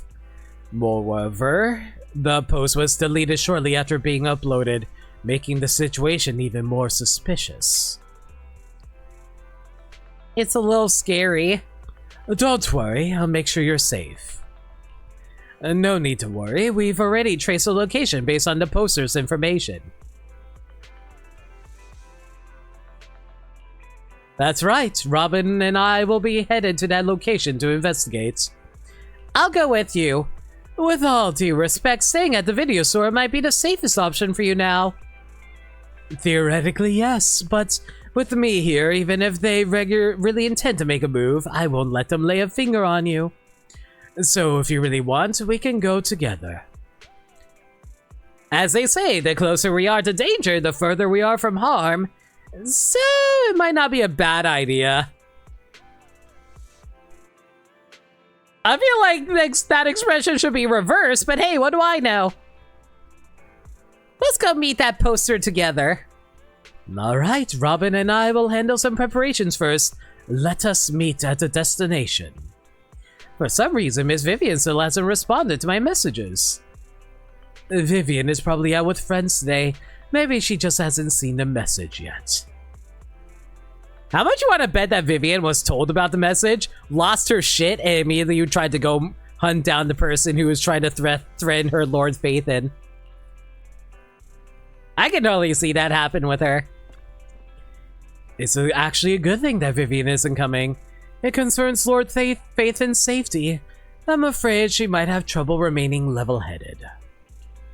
From what I observed of Miss Vivian, you're right. Alright, who the hell is threatening me?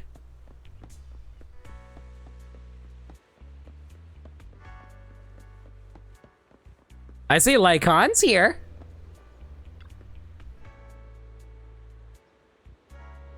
Sir, Butler and I are planning to come to the video store to see you. A suspicious post appeared on internet today. Someone may be trying to harm you. Please stay vigilant and take extra care of your safety in the coming days. You didn't find this place using the poster's coordinates, did you? So you as well. Thank you for your concern, Lycon. Your safety is of the utmost importance, Manager.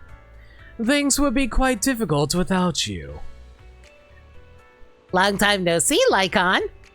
Ah, Robin, it really has been a while, hasn't it? But when did you start speaking Bangbu? Anna, I just switched languages based on my current mood. I don't think I haven't noticed. You always start speaking Bangbu whenever you run into Butler. What are you talking about? I'm just a Bangbu. I don't understand. What do you mean by that? Nothing. Never mind. That's enough nostalgic talk. Let's get down to business. We must have noticed that the coordinates point to the Thinker statue. It's clear that the poster encrypted their location, indicating they possess some degree of hacking skills.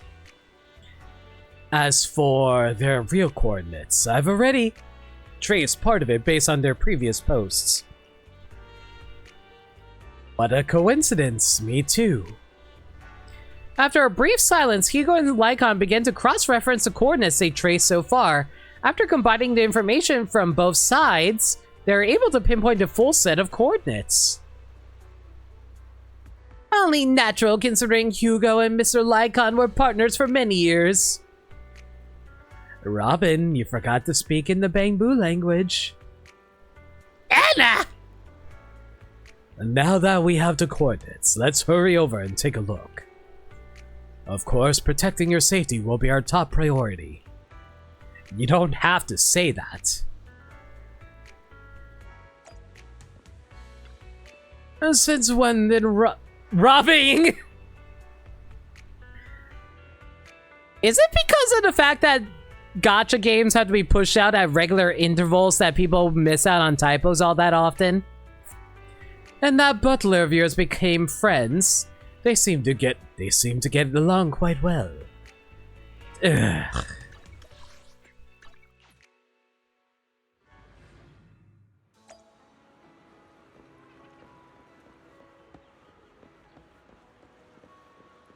Vivian?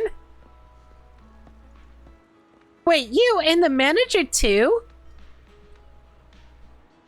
How did you get here? Could it be that Vivian's inner prayers summoned you, esteemed manager? I suddenly have a bad feeling about this. Me too. Vivian, you haven't posted anything strange on internet recently, have you? Of course not! I only post positive comments and recommendations for Lord Faithin content. That kind of stuff. That's right, Vivian is like that. She recently commissioned some artwork for me expressing her feelings for Lord Faithin.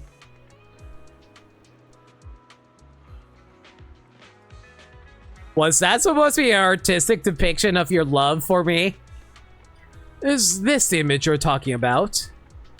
Hugo shows a screenshot from internet which exudes a sense of murderous intent to Vivian and Lilac. That's the masterpiece. Oh my god. Oreo games have so much dialogue, seeing a typo or two per update isn't that uncommon. That is true. I think what throws me off is whenever the voice lines are different from the actual text. This is a gift from Vivian to Faithin. I thought it was a threat. What? Isn't it obvious that this image is filled with emotion? These big letters are full of love and the heart that's being pierced behind them. These all represent Vivian's deep feelings for Lord Faithin. Vivian, why are you talking in third person? How could such a wonderful piece be posted on an internet? Vivian should have privately shared it with Lord Faithin to treasure. So, that's why you deleted it from internet.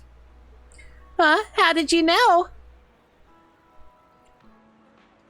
Everyone here knows now. Really?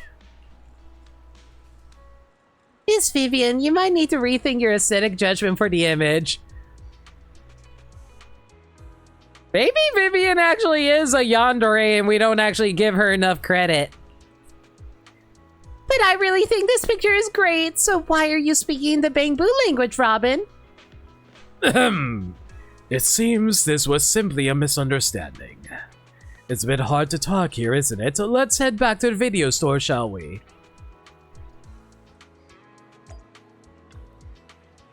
I should have asked Vivian from the very beginning. It really is hard to imagine. Girls.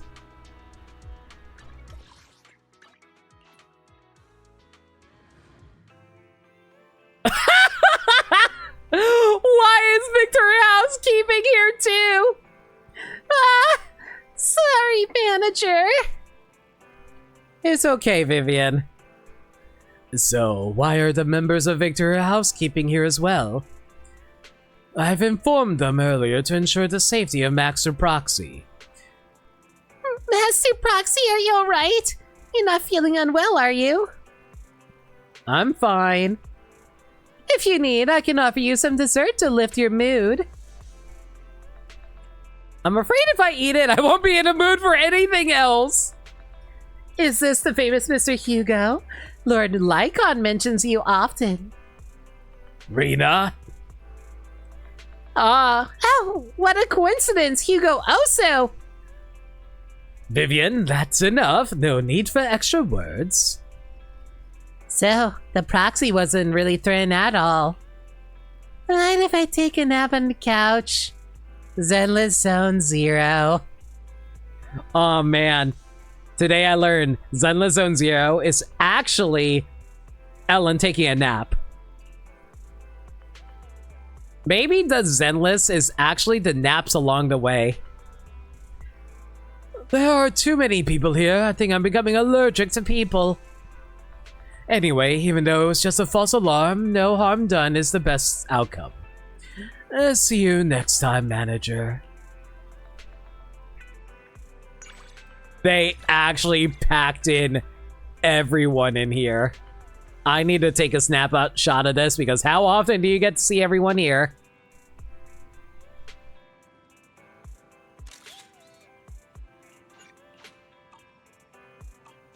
Zenless is actually a sleep aid? Guys, can you get out of the way? I need to use my computer. Ella, get your fat shark tail out of my face. People, I need to use my computer. Can't even rest on the freaking chair.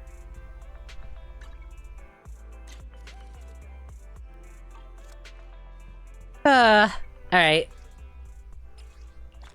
Well, that's another Hugo gotten. Oh boy, I'm not sure if we're going to be able to make it in time if I don't have enough, like, interactions before then.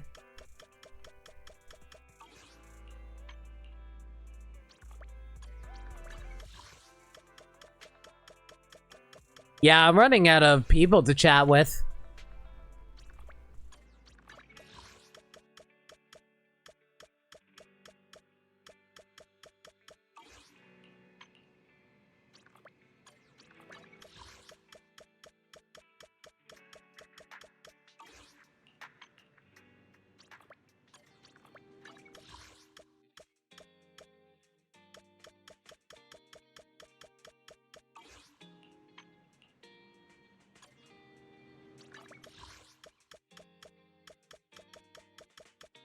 Maybe I should actually do an invite event just so I can, like, raise up Hugo's, trust.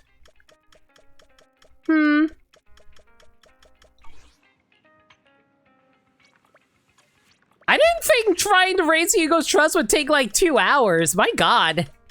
I thought this would, like, only take, like, an hour tops.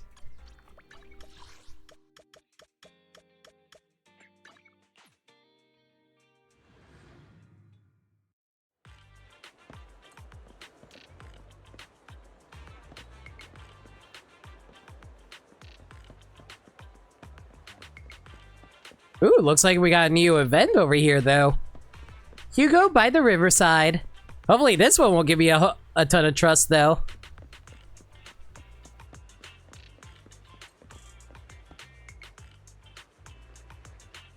No, it looks like it's just going to be a basic trust increase. Oh well. Oh, dearest manager, we meet again. Why are you talking to that seagull? As you can see, I'm observing a pigeon. Oh, I'm sorry, a freaking pigeon. Compared to the seagulls at Port Elpis, the pigeons here are much tamer. What? Those seagulls snatch your fries too? Looks like we're both victims of those feathered rascals. Would you like to guess where the name Mockingbird came from, dear manager? Maybe because it just sounds cool? You can say that. At least it's much classier to say than the ravenous wolves or King's Domain. We chose the name because it was funny to us. Who would have expected the icon of a troublemaking phantom thief syndicate to be such a harmless little creature? But honestly, I don't associate myself with a mockingbird. I'm more of a bat, I think. Living in a dark cave, looking terrifying, and surrounded by blood-sucking myths. Pretty cool, isn't it? But more importantly, the bat instills fear. Okay, Batman, let's get you back to Gotham City. Whether with its looks or the viruses it carries. Do you want to be feared? For the longest time, I thought being feared was better than being loved. But in retrospect, I was probably trapped by that way of thinking. Truth is, it doesn't really matter how others see me. Just how I had always wanted to win at everything. But what then? What happens after you won? The world is just as empty as before. Winning doesn't bring back the dead, or change what had happened, or return what had been lost. So, just being a mockingbird. And sing freely. Sounds pretty optimistic to me. Thank you, that's exactly what I'm going for. Wow, it's getting late. Sorry for rambling on. Remember when I said your video store is my most treasured collection? If you'd like, how about taking in a harmless mockingbird? It'll sing its heart out for you. I'll set it free. Is that so? That does sound like something you'd say. Then let us part ways for now, amidst this pleasant atmosphere. Until then, dearest manager. Or do you prefer this pigeon? It is pretty cute!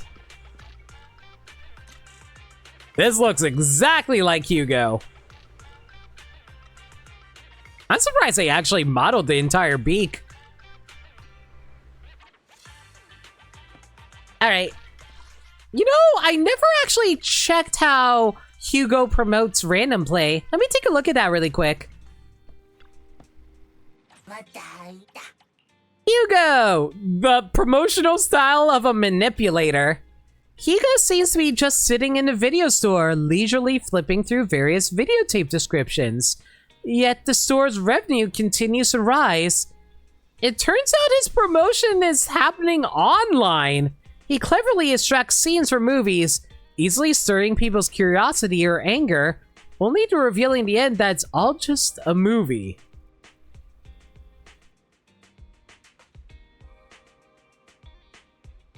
Okay. I guess he's like a YouTuber with that kind of promotion. Sure, whatever.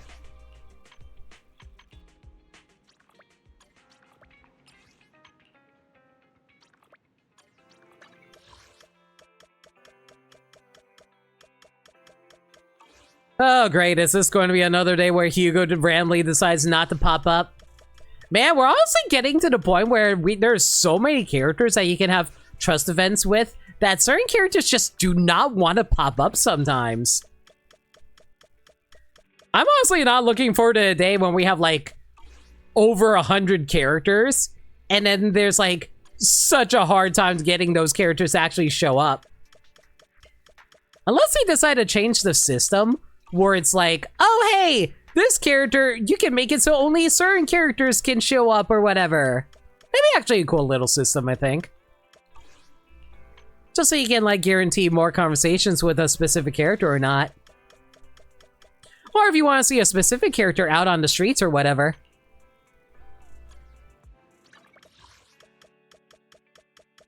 That actually would be a nice quality of life change, just so I can like take like casual photos of the characters. That'd be cool.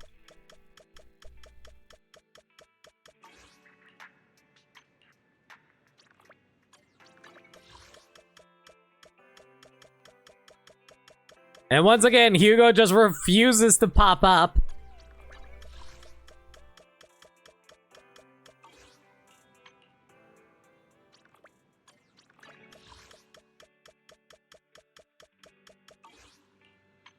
They could do a 1.x characters appear in X1.x areas and so. Oh, you know what? That's a good point, considering how we're about to get a brand new area in 2.0. That actually would make a lot of sense too, Firo. Didn't even consider that, but that's a good point. That would be a nice quality of life change.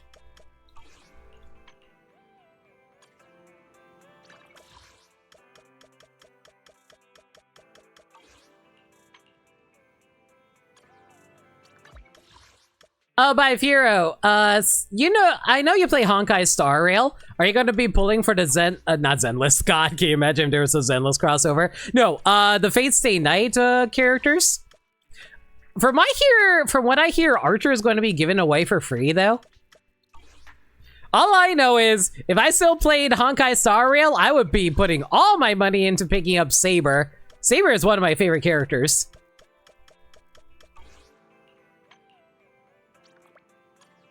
Wow, they really don't want Hugo to pop up anymore, do they? Possibly. What's holding you back on it?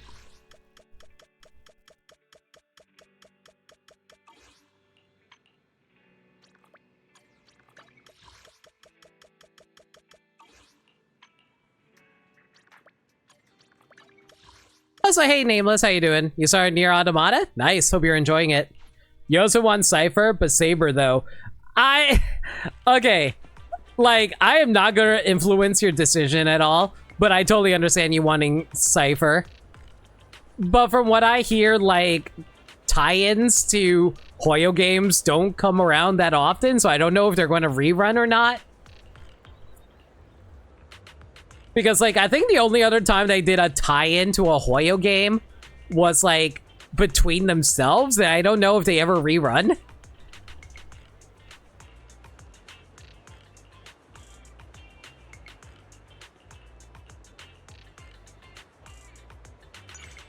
Gay Squad!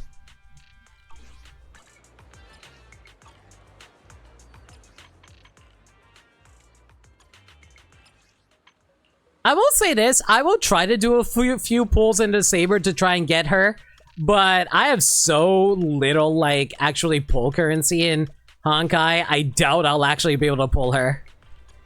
I would love to grab her and her light cone, but I just don't see it happening.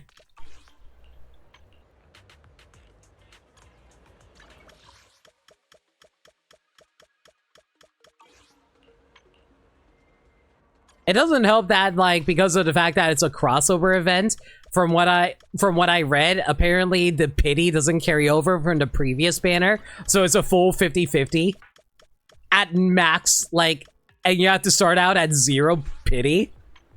And that sounds awful.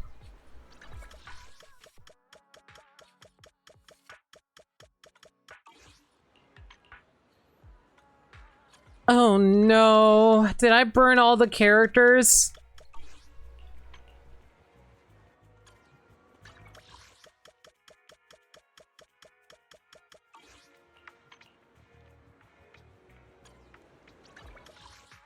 Yeah, looks like we burned all our conversations. Okay, looks like we're going to have to go for the quality time events. Well, well, manager, we meet again. I've been waiting for you forever. You meet up with Hugo at Starloop Hotel. Or Tower. This stage is absolutely stunning, and the performances here are top-notch.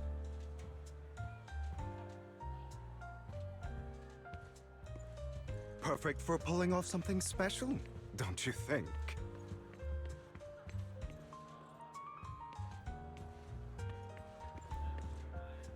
I think this is like one of the few times you actually get to like investigate things around with a character who isn't related to the Stars of Lyra.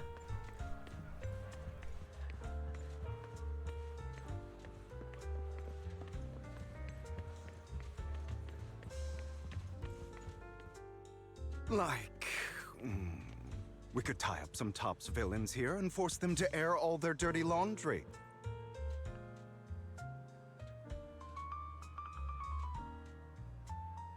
Live, of course. Let all of New Eridu vote on their fates. Oh, something like that.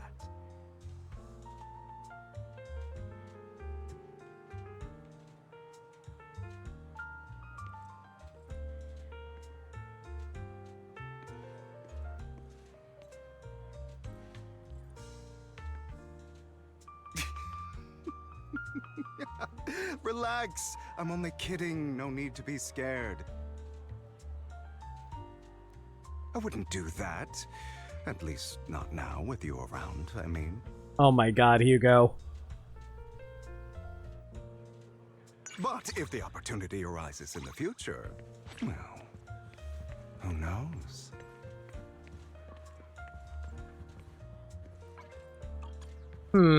I wonder if there's any conversation that you have down in the hall area.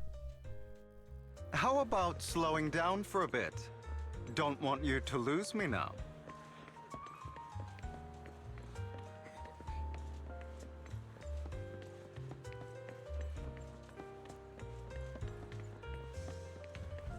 That doesn't look like it. Oh well.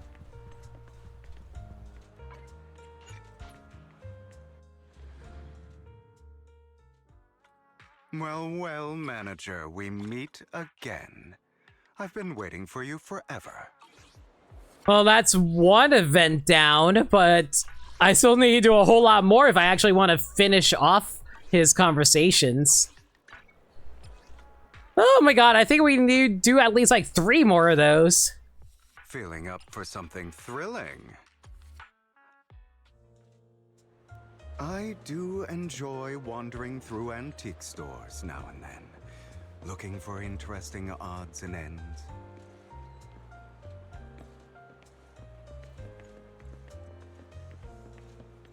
Don't forget, I'm a collector at heart, though I have my fair share of other identities too.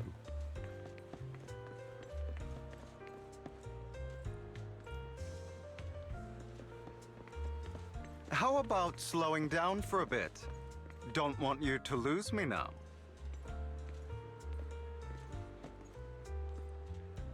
Just a heads up. You might want to be cautious in these stores. When it comes to collectibles, the waters can get really deep, and getting swindled wouldn't be any fun.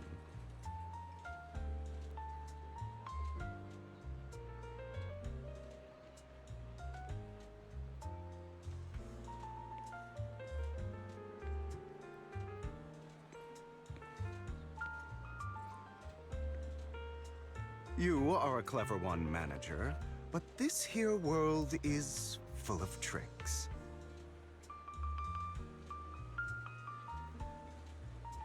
If there's anything you're interested in, just give me a shout. And this is actually why I actually ask my friends a lot of the times on whether or not I should actually go for purchases on stuff and not get ripped off. After all, you're a very important friend. In a way, you're one of my most prized possessions. Hmm.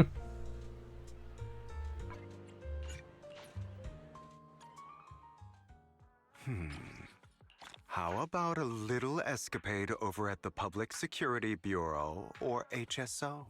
I would hope you would be adverse to getting scammed. I got scammed as a kid. Okay, how many people know about Yu-Gi-Oh around here? Or is it just me?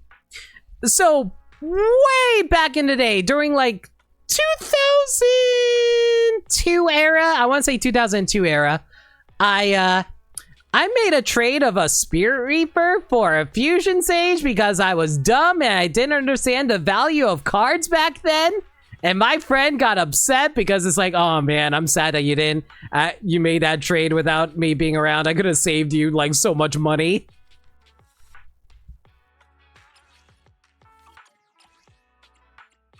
Don't you love getting ripped off in Yu-Gi-Oh card market? I certainly do. Hello there, friend. I love how you embrace your reckless spirit, so full of life. I've always liked high places. I can see far, far into the distance. Come to think of it, the Phantom Thieves in movies always seem to appear in the highest places.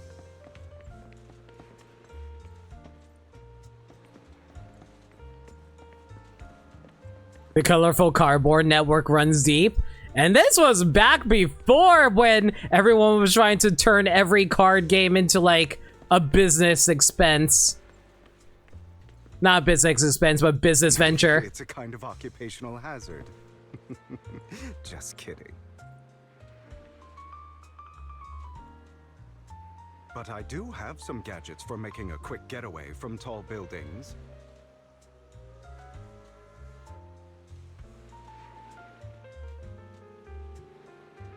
I've had my fun outsmarting PubSec officers with them.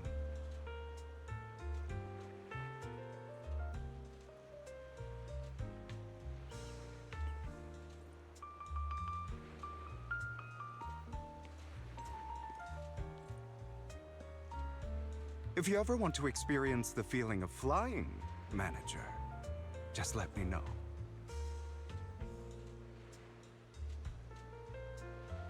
Hugo, are you threatening to throw me into the river? I'll hold on to you tightly.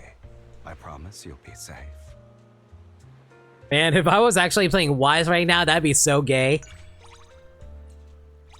Remember when trading cards were toys and not nest eggs?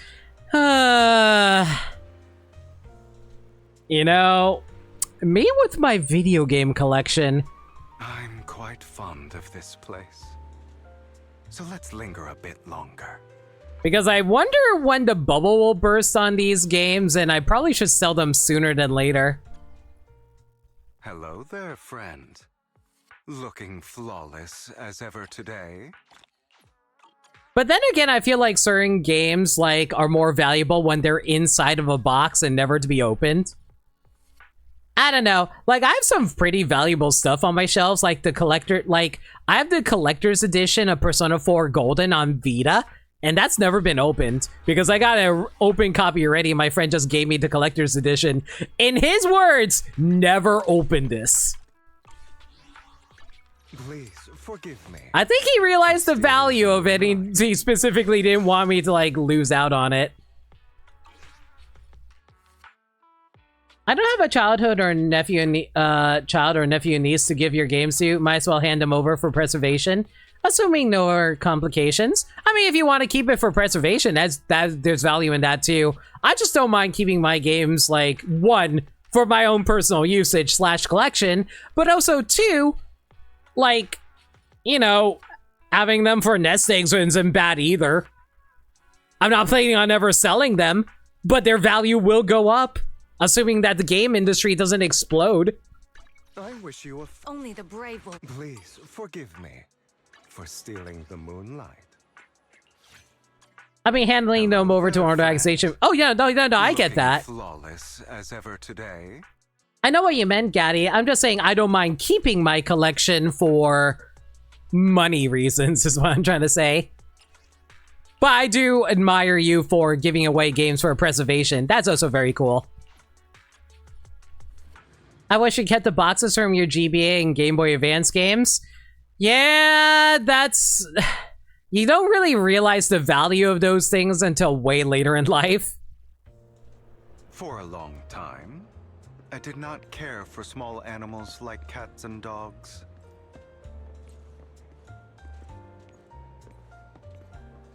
Especially dogs. They remind me of some unsavory characters from my past. Yes, I get it, Hugo. You're mad about Lycon. These little animals seem so fragile, as if a single finger could end their lives.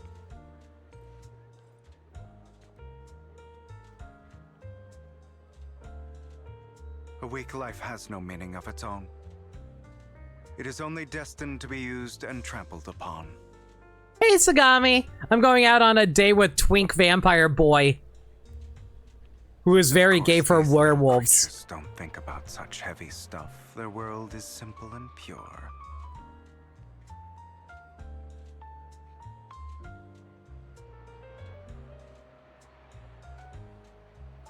It's only humans who trap themselves within the confines of their own thoughts. We're also talking about like what we do with our game collections and what we're going to do with them in the future. Like, apparently Gaddy wants to give them away for game preservation if they have no use for them anymore. I'm like, I'll probably sell mine if they have value. So, now I understand it's the limiting beliefs deeply rooted in my mind that are truly meaningless.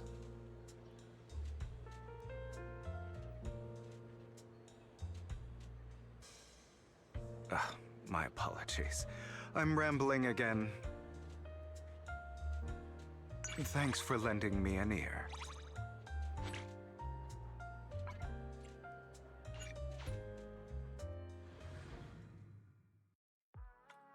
Hello there, friend. Looking flawless as ever.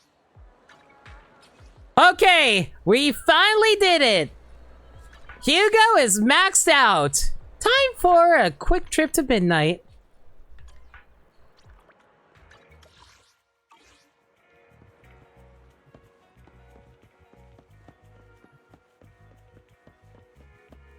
Out of curiosity, chat, what is the rarest or most valuable thing you guys have in your collections?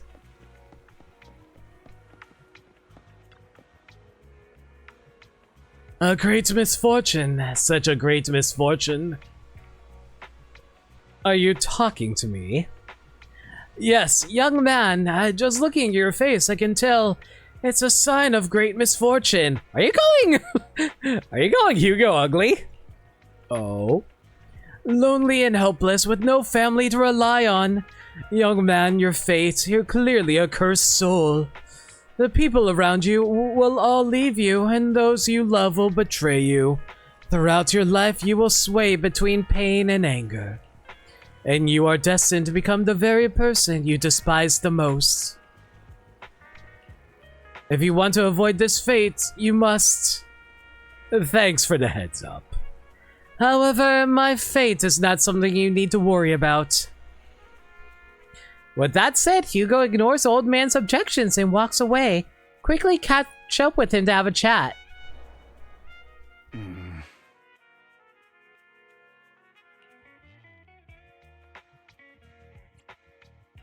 Don't pay him any attention, Hugo.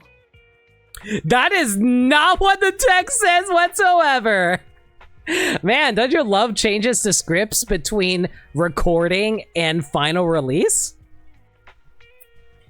Your gotcha force, you guess. Your mileage may vary on that because of Boy, you got mileage on that disc. That's fair.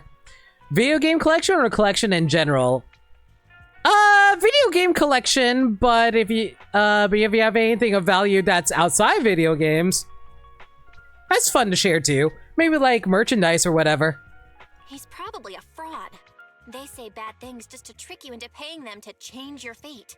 I'm not bothered by things like this. Besides, he can't possibly be more accurate than Vivian's prophecies. Though, I appreciate your concern. You got a beautiful Joe bobblehead.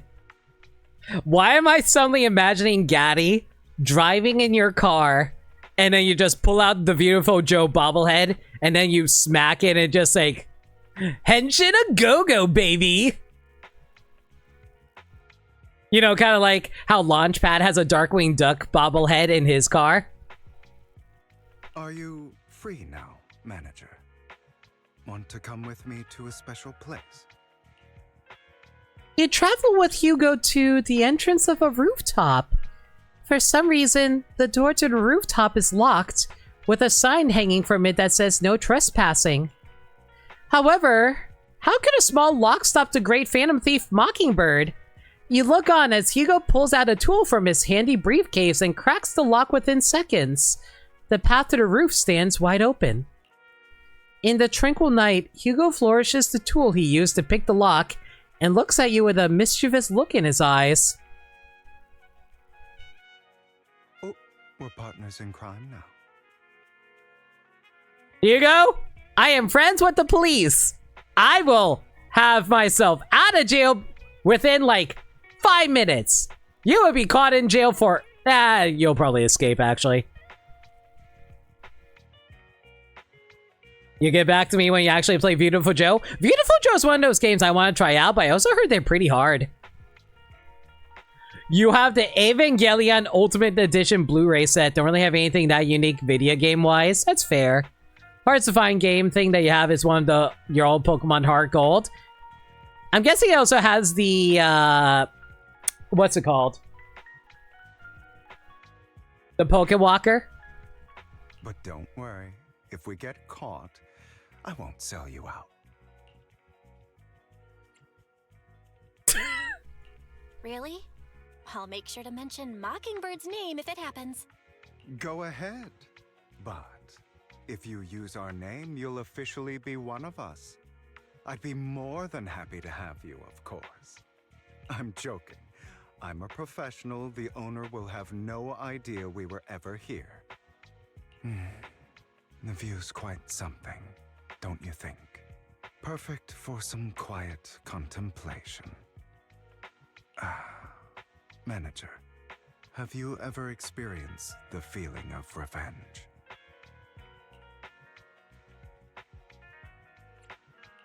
I've seen plenty of movies about revenge. I can already imagine what it feels like. I see.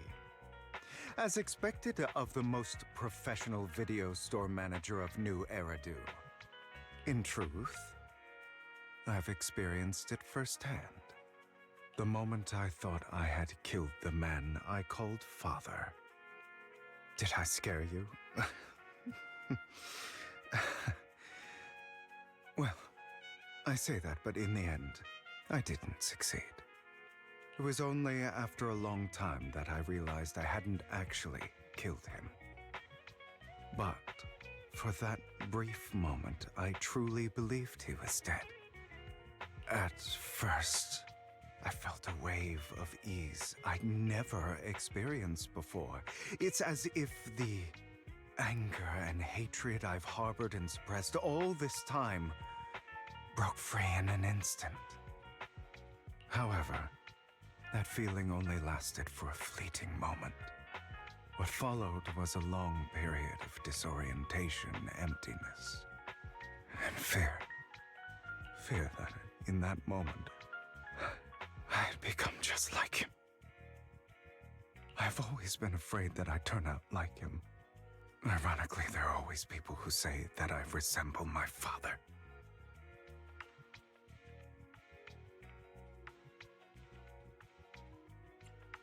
Don't worry.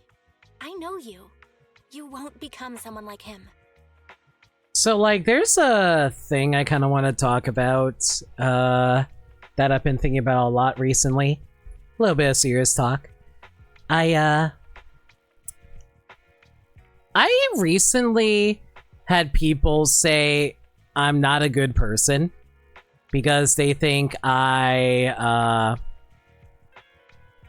emotionally manipulate people because of inherent biases or dislike or something like that.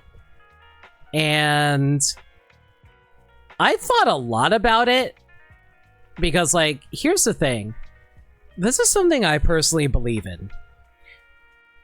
If you are someone who actively reflects on yourself, who feels shame in a lot of things that you do, whether it be warranted or not, even if you aren't necessarily the best person in the moment, you're always trying to feel like you can be better. And I feel like that's good enough.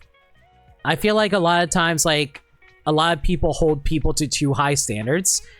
And that's me too. I hold people to too high standards sometimes, wherein, like, I expect people to be behaving perfectly at all times, and that's unfair to a lot of people, just as it's unfair to me with how people assume things about me and how I assume other people should be as well.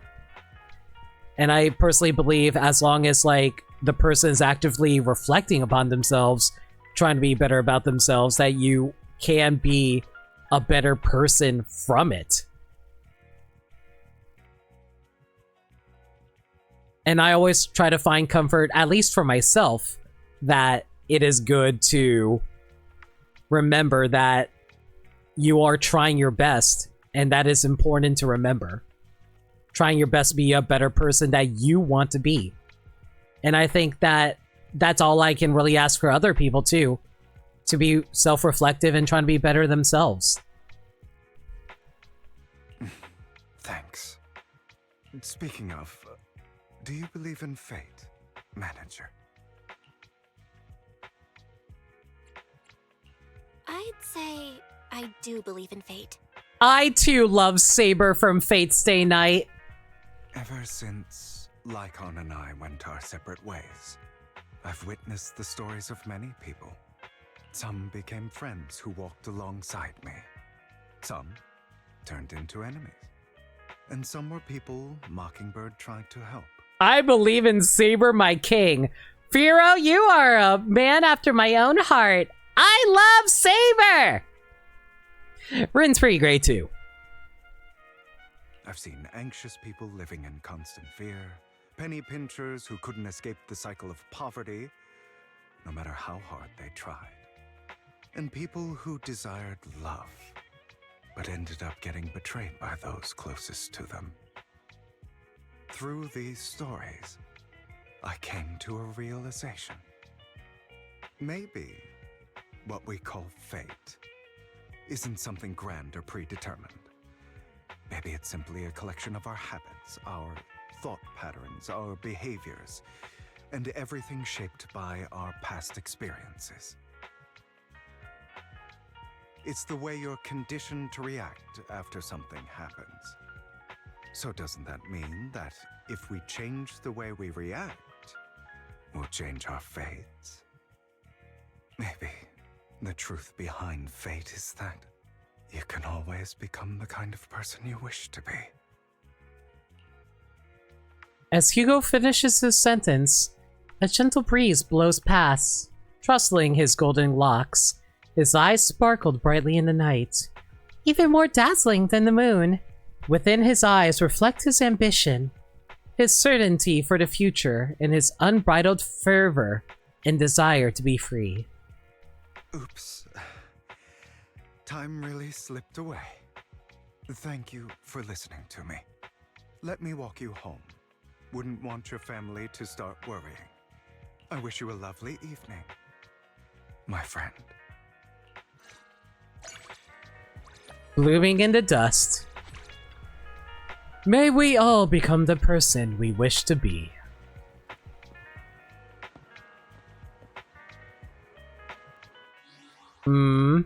This was nice. Ooh!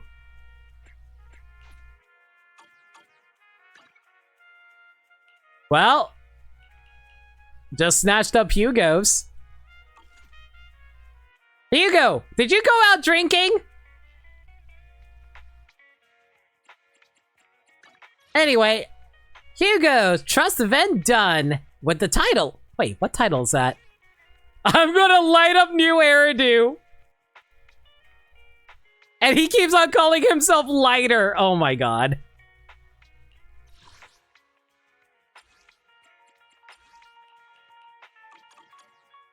Anyway, let me read your message really quick. Difficulty in games doesn't really faze you much anymore. I'm at the point where I want games to hurt you more. You know, Gaddy, you do you. I'm the exact opposite boat myself. I prefer games being easier. The older I get, the less I want challenge in my life. The more I'm like, I'm already dealing with enough challenge in my life. I don't need more challenge to make things more difficult for myself. The man really chose violence. All right, everyone. Time for movie times. A commission from the renowned director. The journey of photography continues. This time, he will be in the limelight. We probably should do this during the day, though.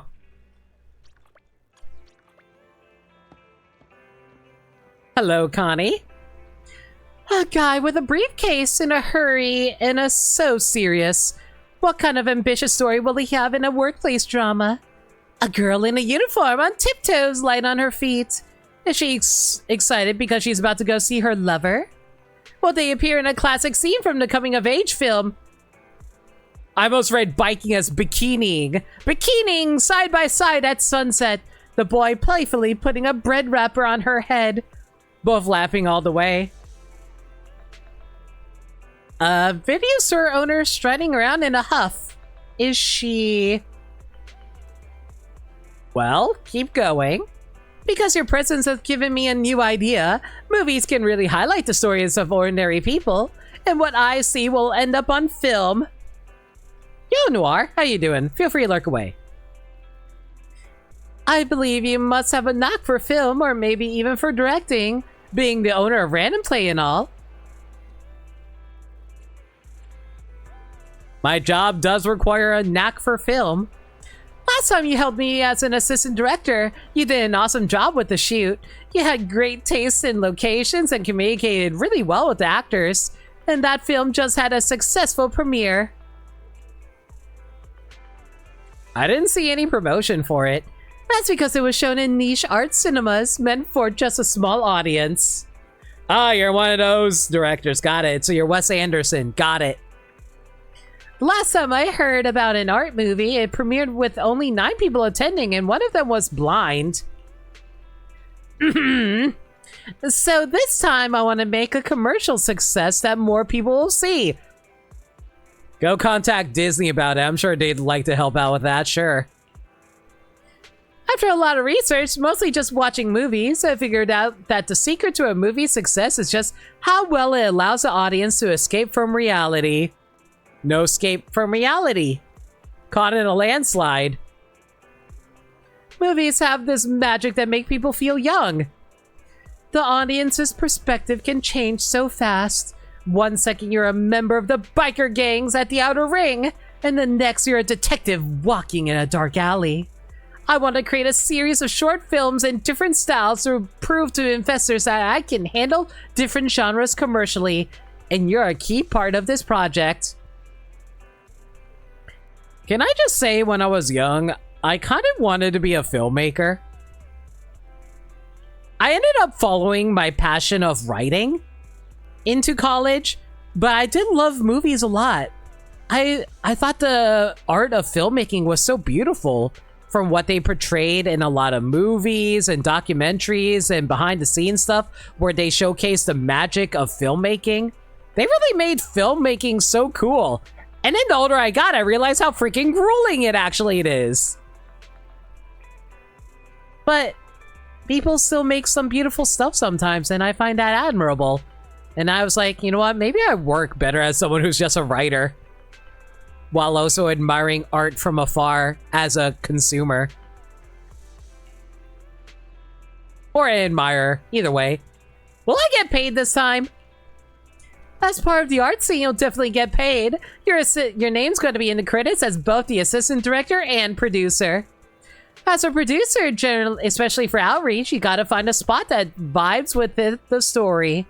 And as for the assistant director, you'll be the one directing the actors on where to stand and how to act. Once that's all set, your next move is to hit the shutter and turn reality into film. Before we kick off filming, let me walk you through the story of our first short film. On the gravel road on this wild town, two tall cowboys duel, revolvers in hand. Tumbleweed rolls by, and the spectators see two hats fall to the ground. Their owners look at one another with admiration. Soon enough, to a chill tune, the cowboys are at the bar, drinking and swapping stories. You love the idea of filmmaking, especially in the amount of effort and wardrobe designing, practical effects, and whatnot. But yeah, kind of glad you don't have to grind as a job. For real, for real. I definitely would say I'm more of like... I definitely am more of the storyteller type, which is why I focused on writing at the end of the day. The opening Twilight of the Lone Walker.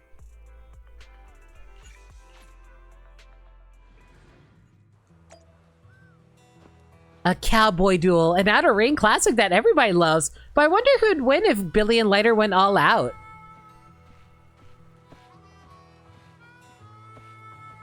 Gentlemen. Billy and Lighter seem to be whispering. Red Scarf. I've been hanging around in the outer ring for ages and never seen anyone who only throws punches.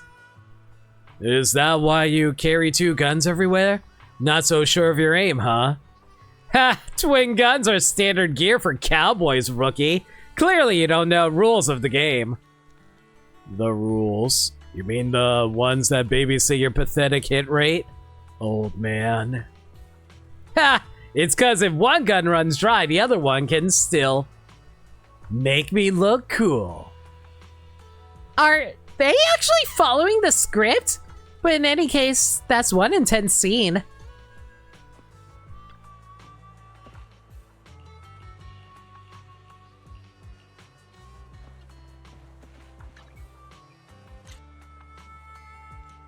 You can find the sub-requirements to the left. Try to complete as many possible in a single photo. Use special settings to complete specific requirements.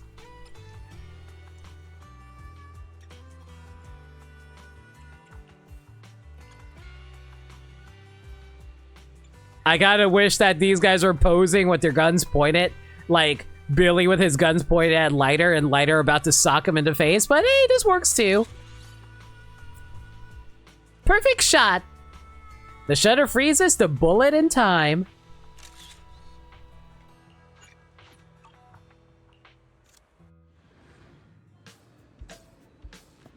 The outer ring is melting my face off. Finally, some indoor scenes. Let me grab a first shot special first and put it on Connie's tab.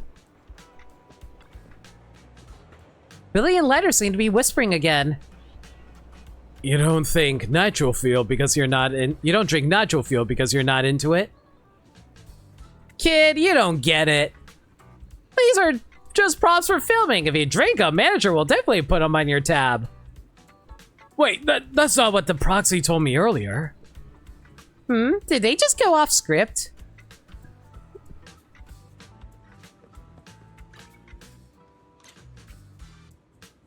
Take a photo of the signboard. Hang on, I gotta get Lighter actually looking at me when I do this. There we go.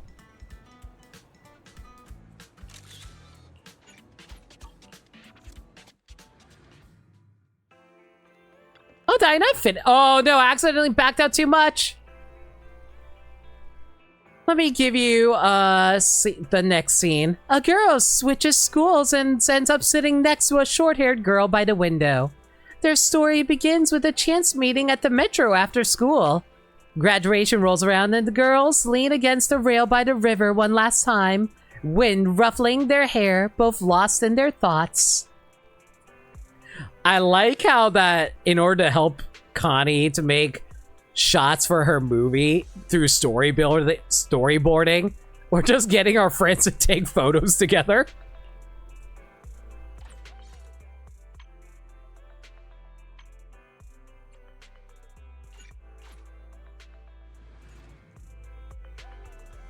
Ellen and Vivian side by side. What a beautiful shot. Now I just need to catch the moment when their eyes meet.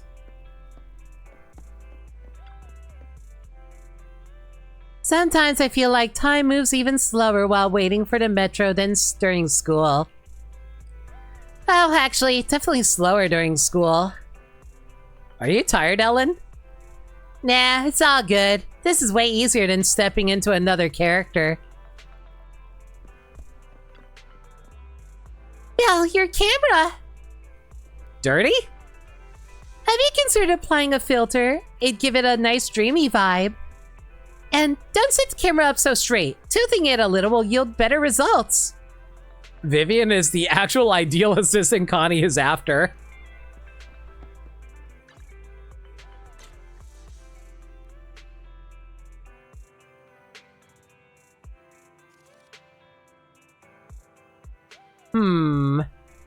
I don't think I can actually tilt the camera is the problem. The most I can do is just like zoom in, zoom out. This camera isn't very crazy, as it were. I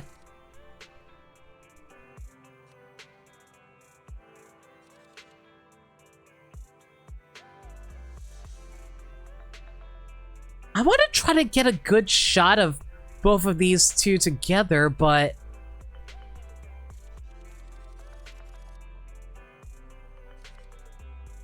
this should work, theoretically. Oh, I didn't get the signboard? Hang on.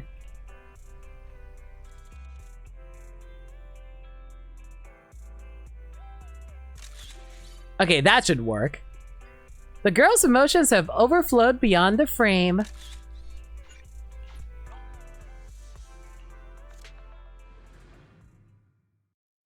Just two different versions of goth. The graduation scene! The tear-jerking goodbye! I remember when Eyes and I graduate. Wait, did we graduate at all? Wait, Belle and Wise! Are you guys college dropouts because old Eridu got blown up? That's exactly what happened. Oh my god. Ellen looks dead. Reminds me of Gaddy.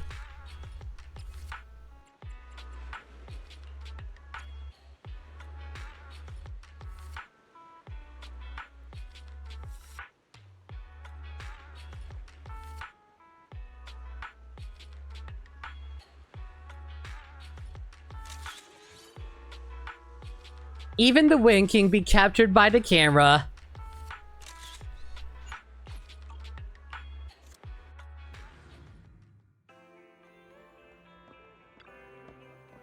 Girls and their troubles are perfect for touching people's hearts.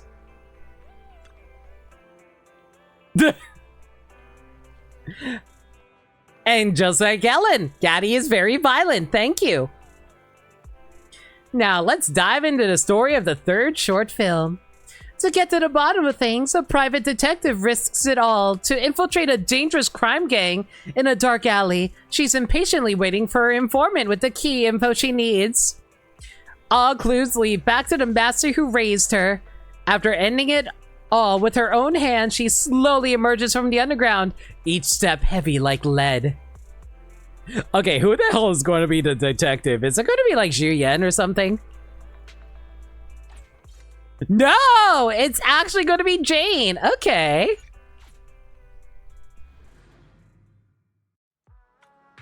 A detective undercover in a crime gang. Perfect plot for Jane. What's she gonna dress up this time? You know, her usual outfit. Dear manager, I was thinking, if a bad guy really showed up to meet me, what would you do? I'll keep filming. You're funny, manager. Remember to send a copy to public security.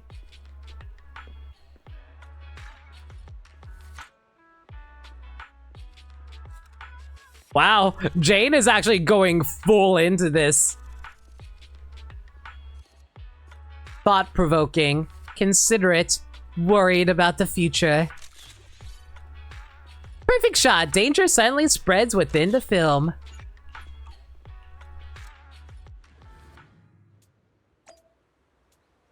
So that's the twist. The criminal is actually the detective's mentor.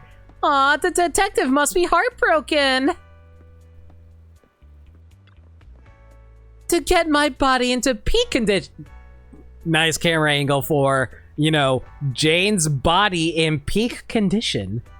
I've already walked up and down these steps 12 times, manager. If you keep walking up and down, you'll definitely turn some heads.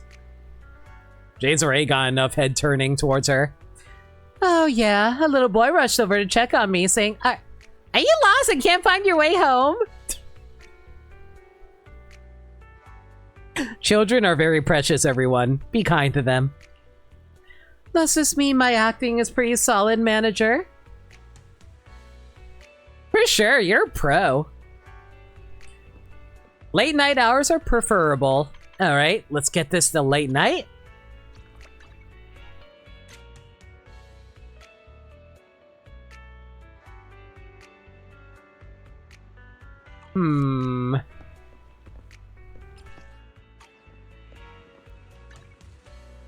I could go with a behind the shot with her. You know what? Maybe a behind the shot would actually work better in terms of visual. Yeah, I kinda like this shot. It kinda looks cool. Measuring the sound of a heartbeat through the lens.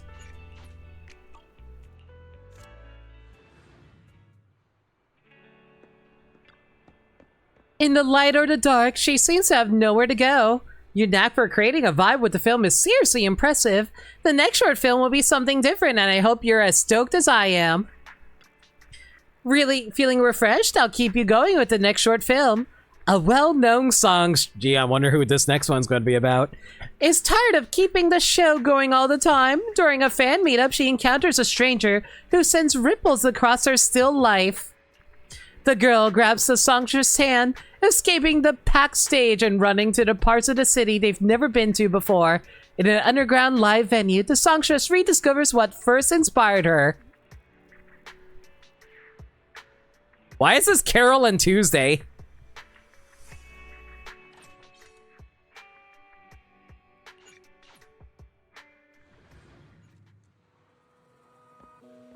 Two totally different people spot each other in a crowd. How romantic! How do I shoot it to make it beautiful? Got it! Get the lesbians in here! Make this as sapphic as possible. Please direct the camera more at Astra. I need to keep an eye on the crowd. Can't have any surprises. Besides, my face in this state isn't exactly camera work. The hell are you on, Evelyn? You're actually gorgeous.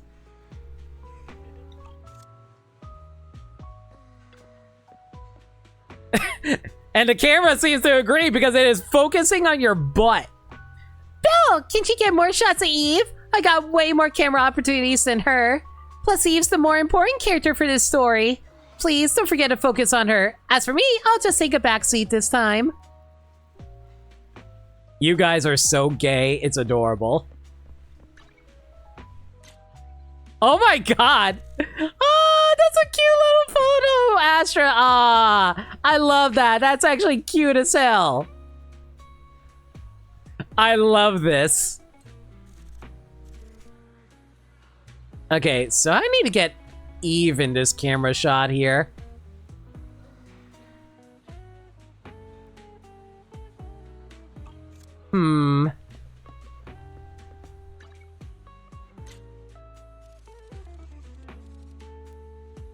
Yes! Those two are waving at each other! Perfect! Tranquility gave way to a surge of emotion. God, I love these two.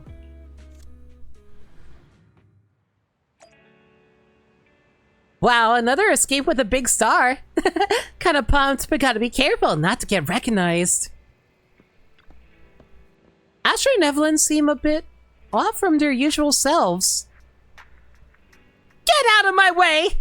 I'll count to 3, otherwise... Things might get messy. I can't let you into the live venue. All right then. 1, 2. Eve, isn't this where you step aside in the script? Miss Astro, you're still a star. I can't just... Evelyn's as serious as ever. Ashley gets into character so fast.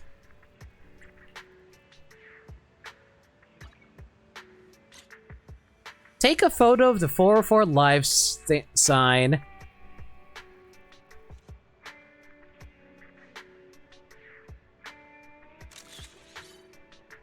The sprout emerges in the corner of the lens.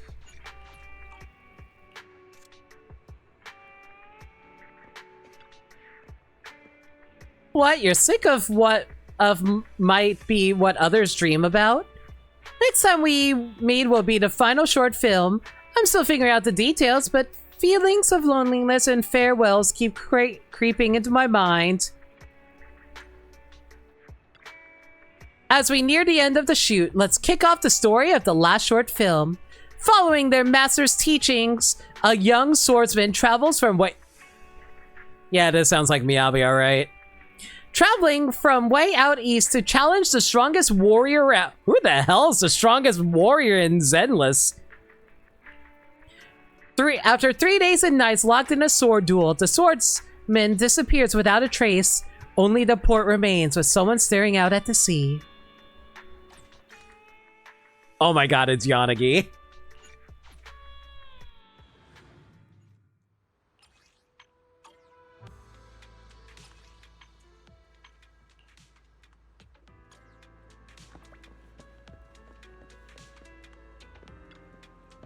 Yanagi, how's my line training? I feel like I'm missing the emotion that Proxy mentioned. Emotion! According to line 5 on page 265 of the Actor Prepares, an actor needs to fully merge with the Why is Yanagi basically me? I have to do everything by the book. Chief, perhaps the character you're playing is supposed to be the very detached with no human feelings. But I watched the 5 reference movies the Proxy gave me last night after work, and the way the characters spoke in the movies seemed very different from mine. 5 movies? 600 minutes? Chief, it was already 10 in the evening when you left the office yesterday, and you're worried about emotional tuning? Getting through your lines is already more than enough.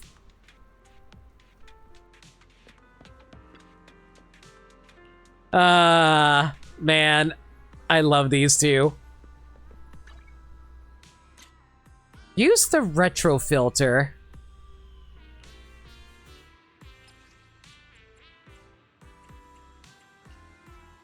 Ooh. Everything's all black and white. Neat. The essence of a martial arts blossoms and still the cinematic grace. Connie said this is the last scene. It's about farewell, so I guess I'm saying goodbye to my short stint as a director too. Yanagi, how's my filming training looking? They don't really fit in the scene, but those red bean cakes and the sounds of the waves is always distracting. I feel so insignificant, especially when I see myself in the camera. The feeling takes over me. Chief, maybe next time you could try staying a bit closer to the camera.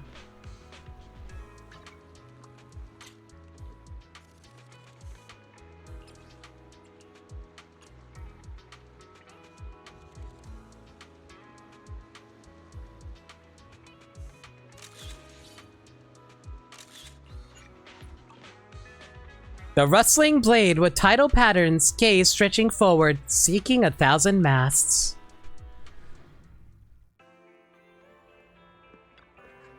Where does this path of training lead? Will my film journey also have an end? Sorry, it's just wild seeing all those scenes, stories, and ideas in my head come to life. Thanks to you, just feeling a bit wistful. Those alleys on 6th Street, the seaside, the locations you captured in your shots, not only show how much you love the city, but it also shows me how close you are with your friends. I'm kind of jealous, to be honest. from the impression I'm getting, I think your life's got endless possibilities ahead. I see it. I see it now. It's all within your reach. And not just in random play. Maybe next time I'll make a movie inspired by you. Better be ready for that.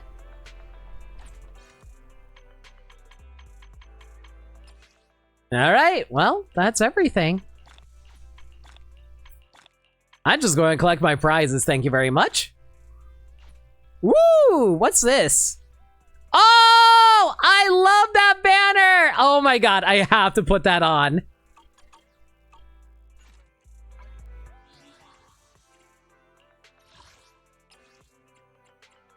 I've been rocking like Nicole this entire time, but honestly, I love this little like, yeah, director banner. Aw, that's cute as hell. I love that. Plus it's blue, it really matches up with me super well.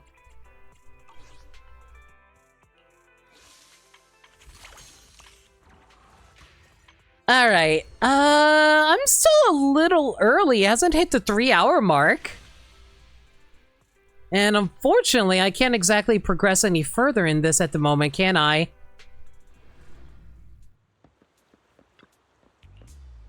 Yeah, unfortunately, I don't think the Choose Your Own Adventure novel is going at the moment. I wish you a fabulous day.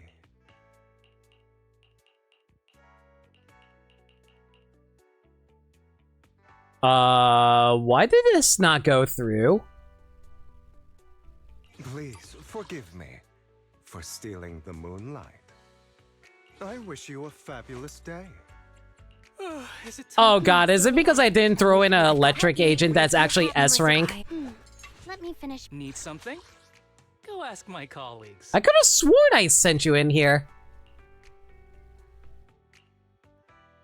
Please forgive me for stealing. Want to see the red scarf? Time for some hard labor? Ready and waiting. Oh, I guess I never actually dropped you guys in here. Oops. Well, whatever. Might as well just keep on throwing you in here then. I wish you a fabulous day. I shall follow your... Okay, we need to throw in a stun agent. Kaleda, you have fun.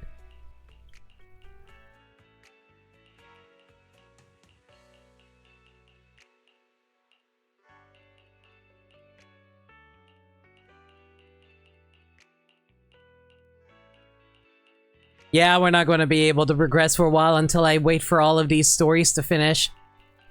Oh well, that's fine. I'll worry about these later.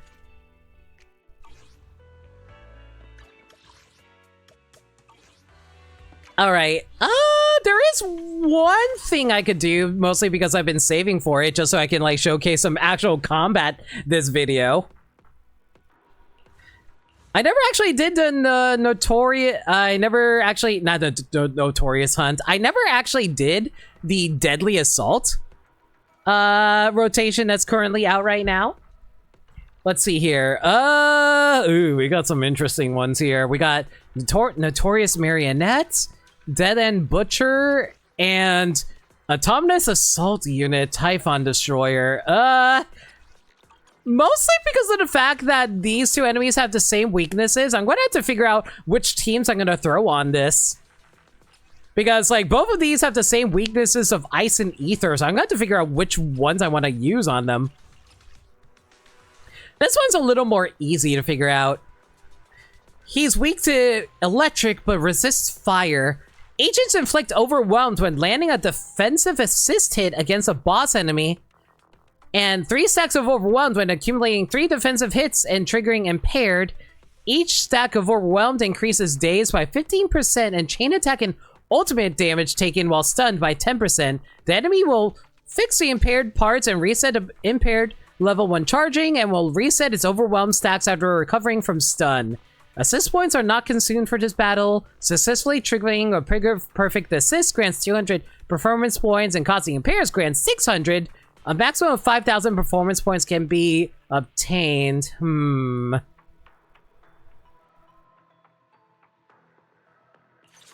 Okay. From the looks of it, my best choice here is going to be my electrical agents. Is it time to clock out?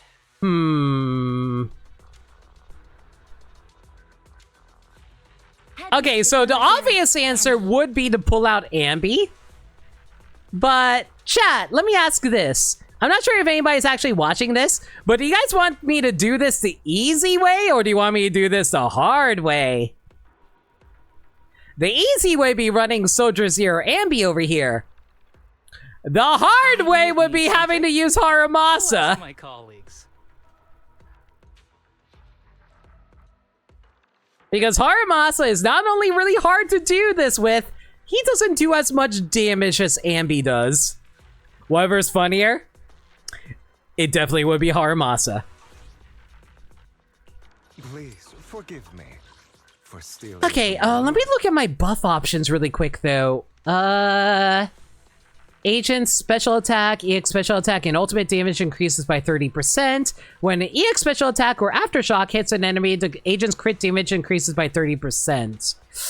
For 20 seconds, an enemy's defense is reduced by 15%. Not that useful. Anomaly buildup is not all that useful for me either. The damage dealt by agents is increased by 10%, and the damage dealt by chain attacks is increased by 50%.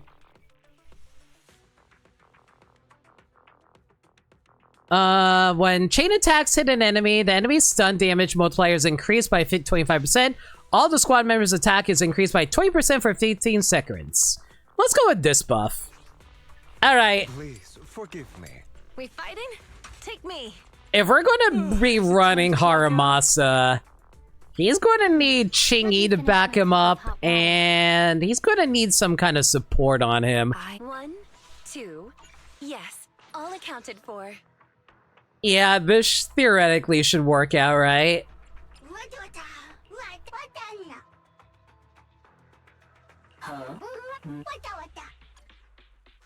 I shall call this team Electrical Mayhem.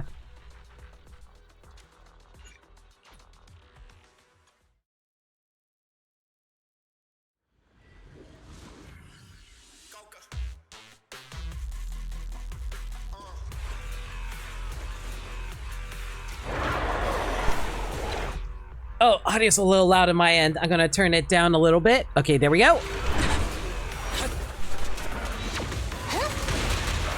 Okay, well, I just took damage right off the bat. That was a really bad start.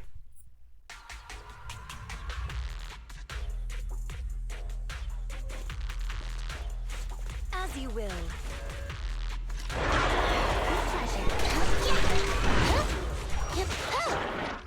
Okay, I'm normally really good at dodging. How the hell am I getting hit by these over and over again? Zabdi Zone Zero. All right, Rena. Send out the dollies.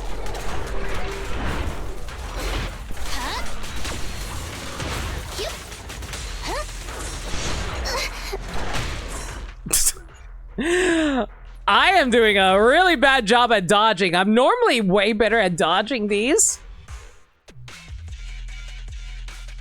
As you will. Rena.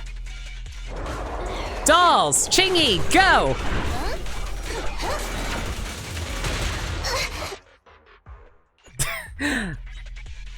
I swear, I'm not like, I can normally just react to like be able to dodge these. What am I doing tonight?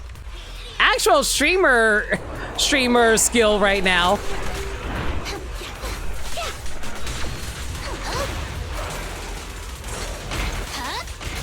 Face the consequences. Incoming.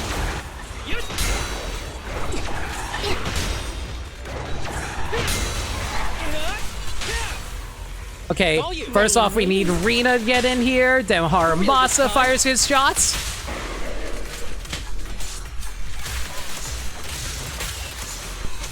He puts down his little balls, starts swinging like nobody's business. Let's keep it up. Target practice.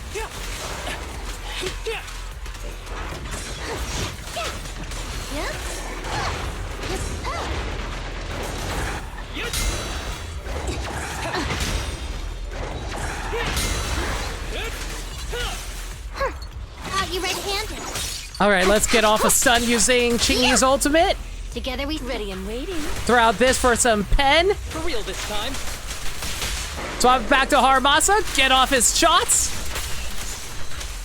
Who's the pathetic one now?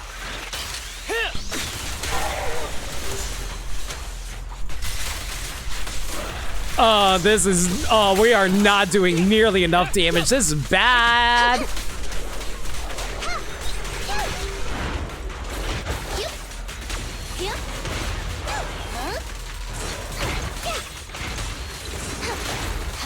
An ingenious move.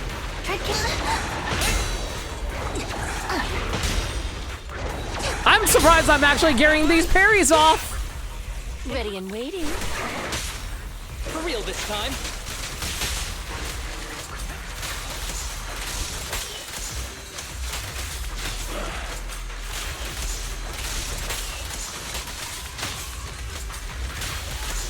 Seriously? All right, more arrows.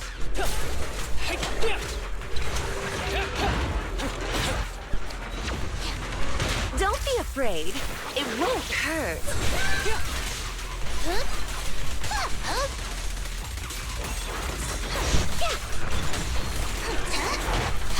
Okay, I'm actually managing to dodge these for once. I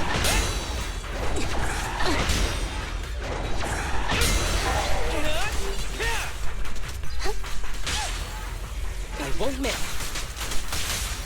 Be good. Don't be scared. Full of opening. Oh, I am nowhere Ever doing heard the enough whistle of damage here. arrows in flight? I need to get 20,000 points. I'm only at 13, and I only have 30 seconds left. This is why this is the harder method. Justice is served.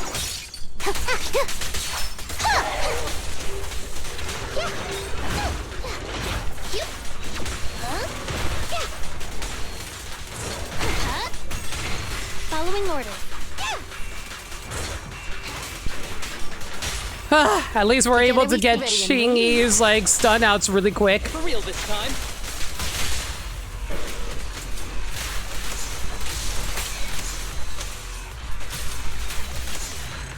Yeah, I ran out of time. There was no way I was going to make 20,000 in time. I did that really poorly. Only 16,000. Ooh, this is rough.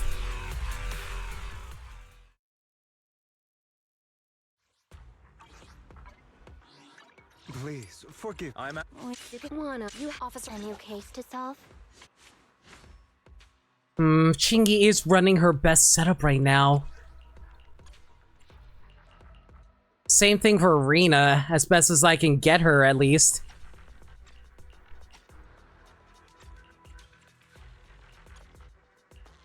And Haramasa is running his absolute best setup right now. Need something? Go ask my colleagues. Alright, this is going to take a few tries.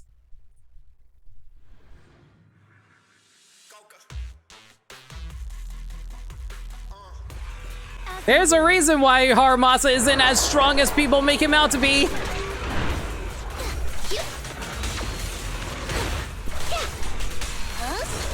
I'm right here. Huh? Impeccable. Tread carefully.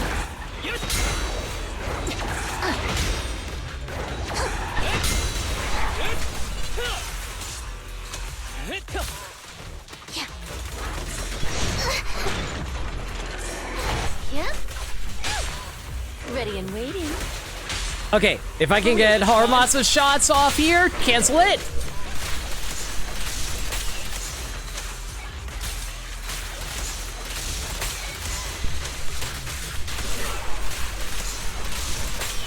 We're not done yet. You cannot stop. Target practice.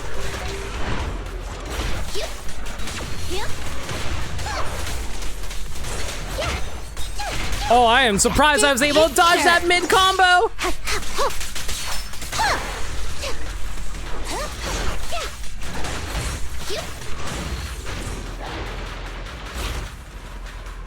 You want to hit me? An ingenious move. To get ready and waiting. Oh man, that wasted a lot of time waiting for him though.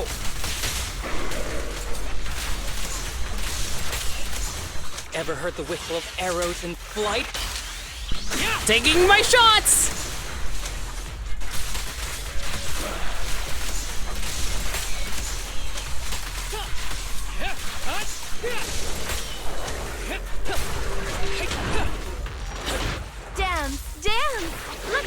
disappoint our customers.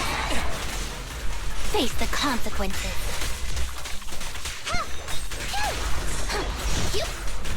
Following order. Incoming.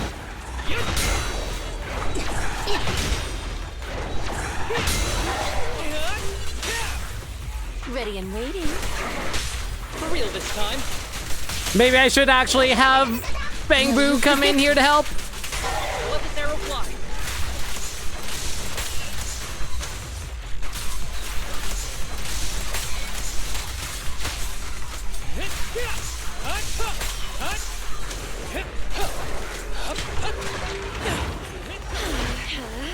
Full of opening. Caught you red-handed.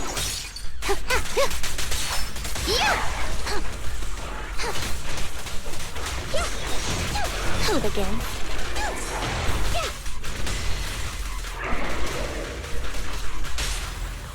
This is The spring won't snap, the plan won't crack. Here we go. no use resisting. To work now. With a clear mind, arrows fly true.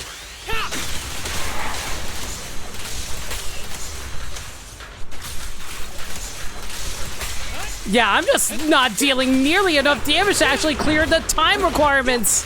Don't be afraid. It won't hurt. Target practice. I'm starting to wonder if I chose the wrong buff for this.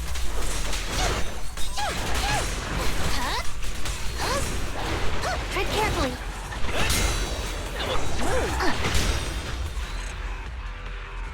Man, that would be such a badass shot if it wasn't for the fact I did so little damage. I also wasted a whole lot of time waiting for him at 1.2. Yeah, I only barely got 14,000 there. Maybe I should change up the buff. You know what, let's go with anomaly buildup for this one, actually. Because if we can get, like, anomaly buildup, Or maybe the issue is that we're not dealing enough damage. Maybe the extra damage will actually help out here.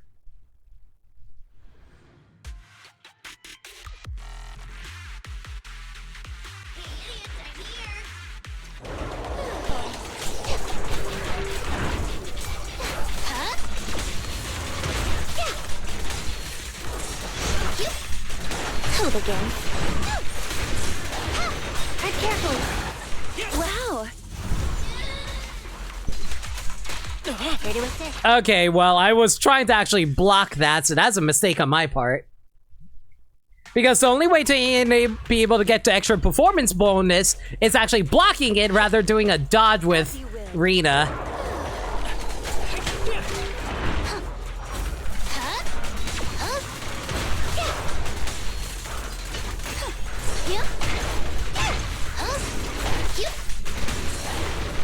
Incoming. An ingenious move. Ready and waiting. There's nowhere to run. Hitting the mark is all that matters.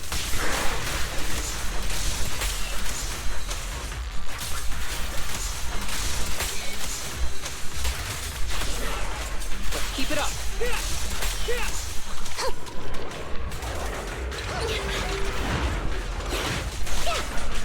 Hold again. Here comes the burst.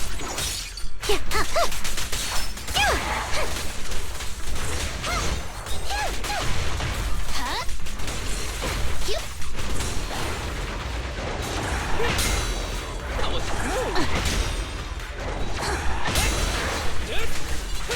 I'm surprised I was able to get off so many chain attacks there. It felt like I shouldn't have. Mind your manners. Hitting the mark is all that matters. With a clear mind, arrows fly true.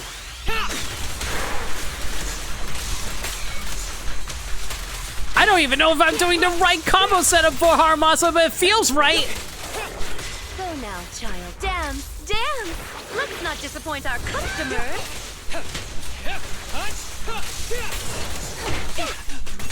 Yeah? Tread carefully.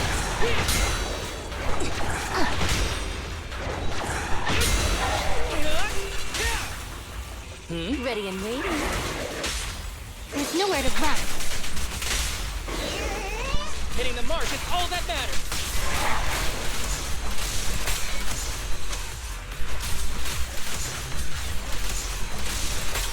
Oh, I did not mean to hold that. That's bad. Full of opening. Justice is served.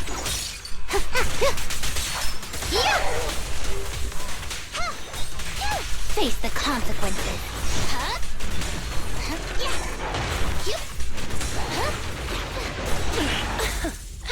Oh, I didn't mean to do that. That's fine. It's whatever. Ready with this.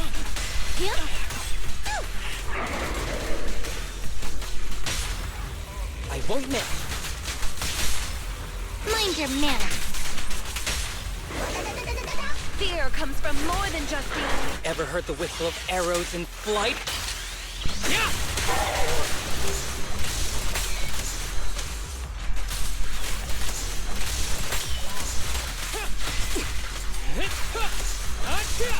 Oh, I am not dealing nearly enough damage. Afraid. It won't hurt.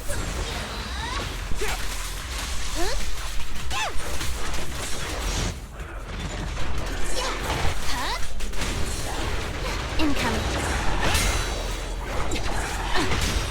I don't think this is actually possible with this team.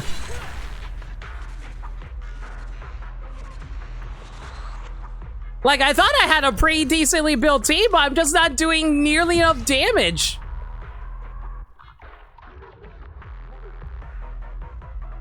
I'm getting the performance score for certain. The damage score is just not there.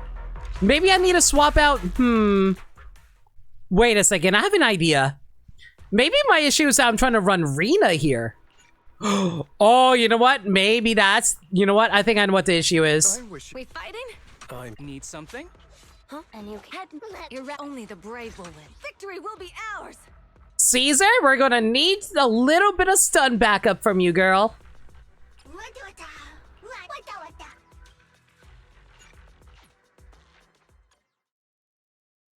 They should theoretically be able to make up for this. Because, like, whenever Caesar gives out her shield, everyone gets a massive damage boost. Understood. Plus, they also don't get hit out of their attacks anymore.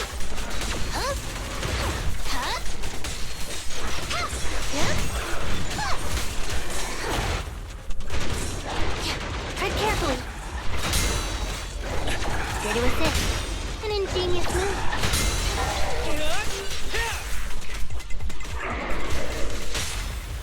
The spring won't snap, the plan won't crack.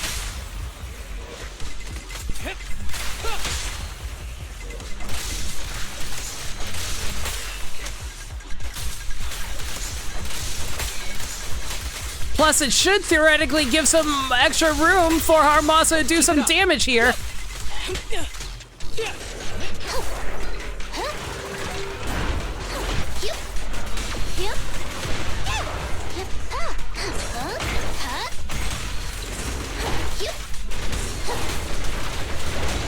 Make way! Back up here. Clear shot! One fell swoop. Swift as an arrow.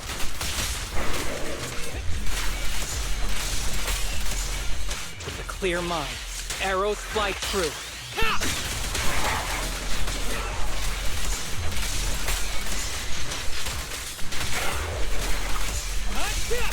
I think we're doing slightly more damage this time around. Mostly thanks to Caesar's backup.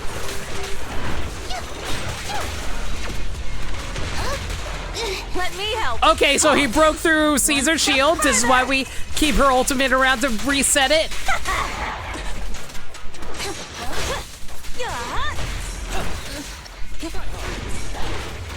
Take cover.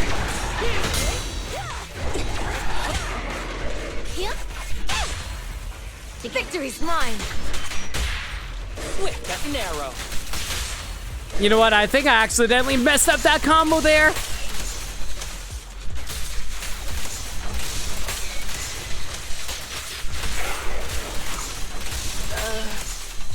Yeah, I agree, Haramasa. I think I too.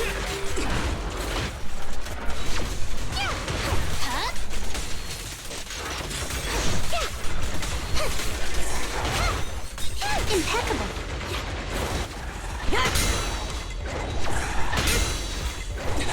Hit her with this. The string won't snap, the plan won't crack. There's nowhere to run.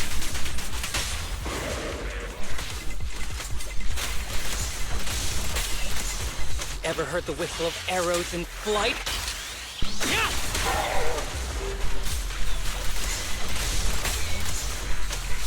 Seriously? All right, more arrows.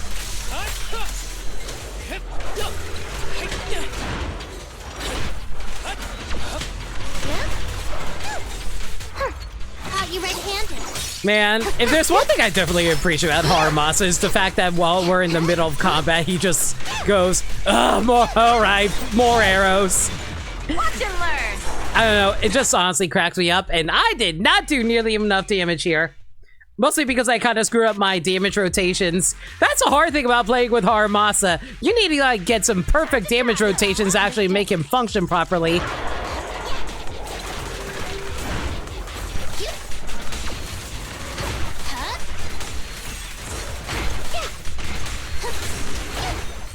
Impeccable.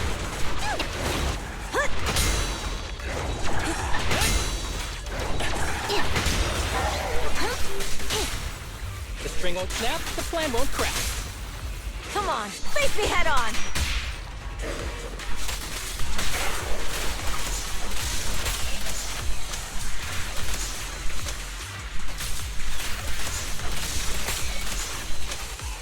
Let's keep it up.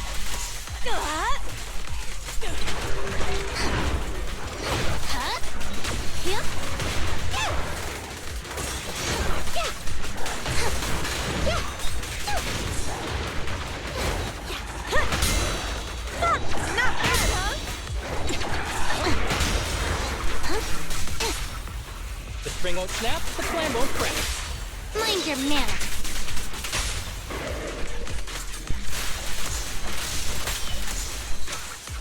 Ever heard the whistle of arrows in flight?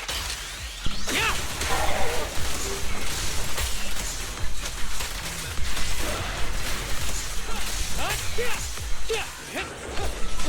Justice is served. Yeah!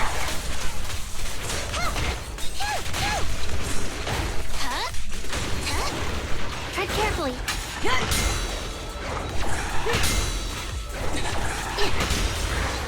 At least we're consistently getting chain attacks off, so that's really nice. There's nowhere to run.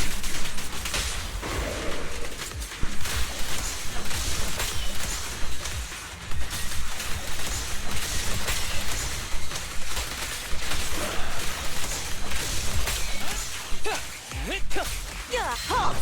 Not one step further!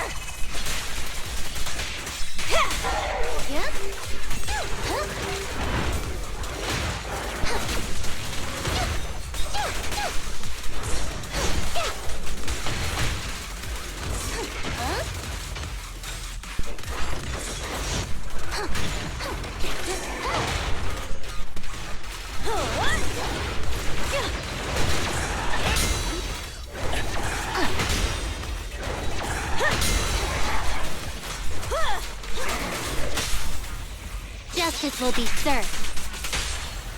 Swift as an arrow.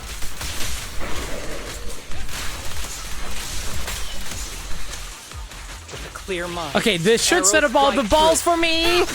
It did. Oh, I was worried I didn't set up the balls in time. That sounds really bad out of context. Okay, we're actually doing enough damage now. That's good. Here comes the first. The problem is I need to get another chain attack off before the timer runs out. Not even close!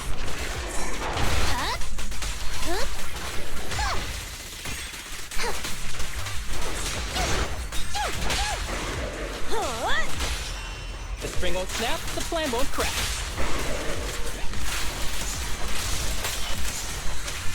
Oh man, we definitely got more damage time in. I just screwed up my combos.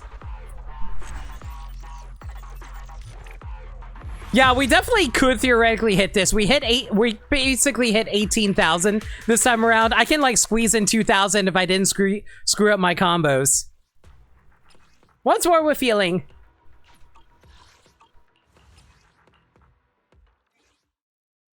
Again, we are definitely going the hard mode route of this by not using Soldier 11. Time to shine. Understood.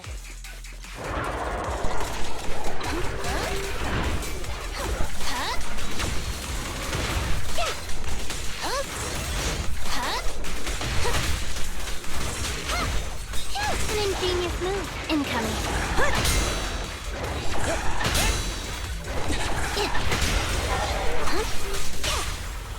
Together we stand. Victory's mine. Swift like an arrow.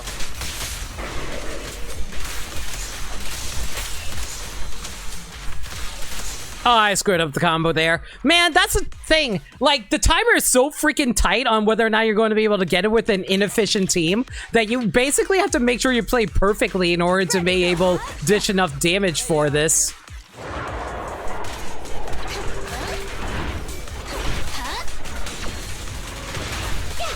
You're giving a little more leeway if I was playing with a more effective team. Incoming.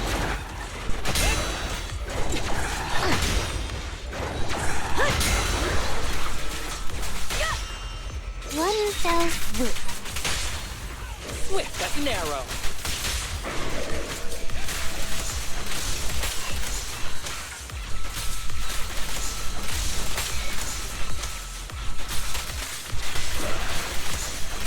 Not done yet.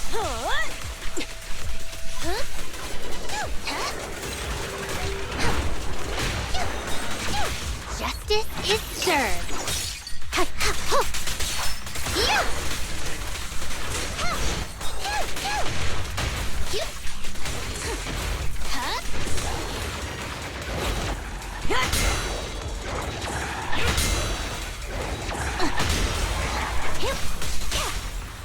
I won't miss.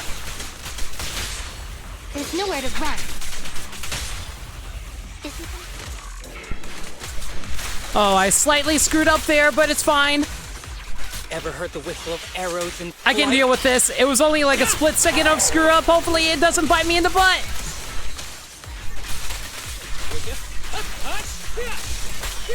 Not one step further.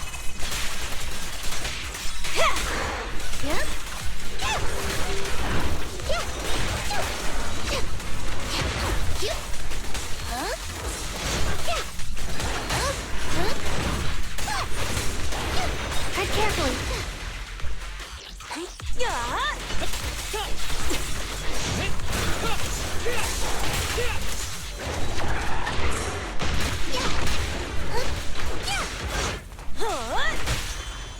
Justice will be served.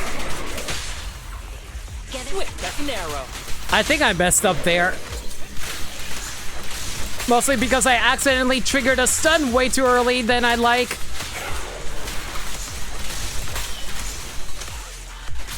You didn't want to be a sitting duck, huh? Here comes the first.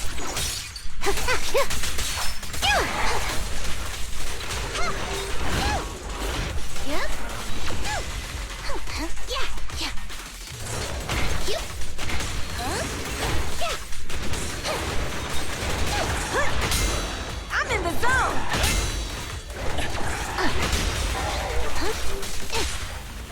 I won't miss. Yeah, this looks a little bad, actually. Mind your manners.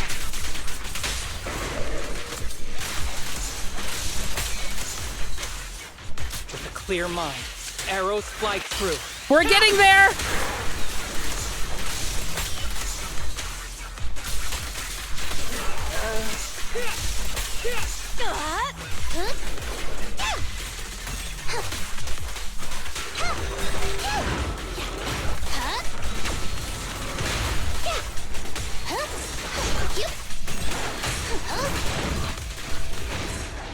Ah, damn it. Yeah, that... I think those few mistakes are costing me so much time. Yeah, I wasted way too much time there.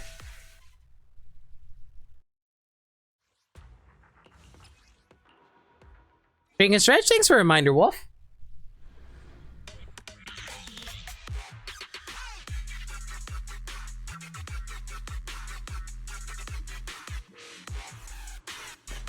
All right, let's try this for real this time.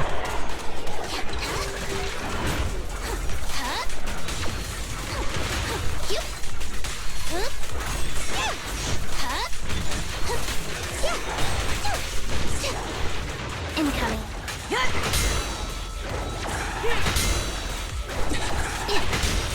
Impale.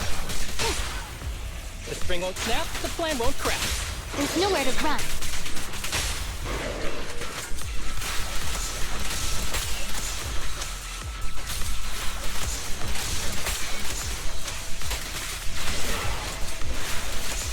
Let's keep it up.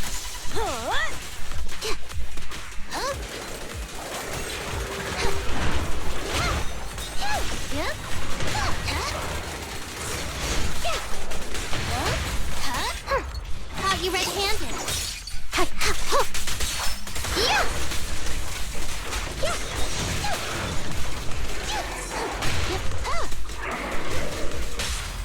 Okay, that will thankfully get us into a chain attack.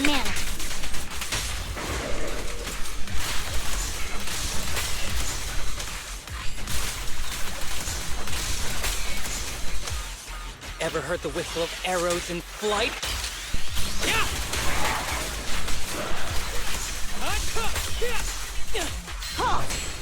Okay, now we just gotta reset our shield really quick. Face the consequences.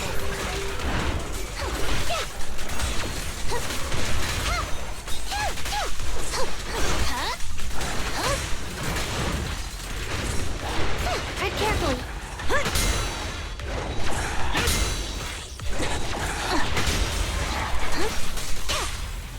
The spring won't snap, the plan won't crack. There's nowhere to run.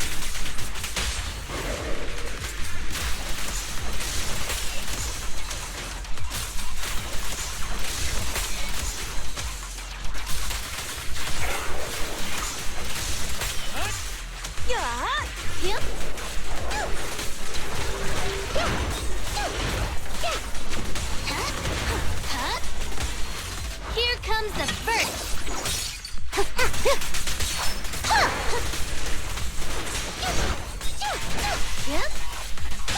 The spring won't snap, the plan won't crack. Mind your manners.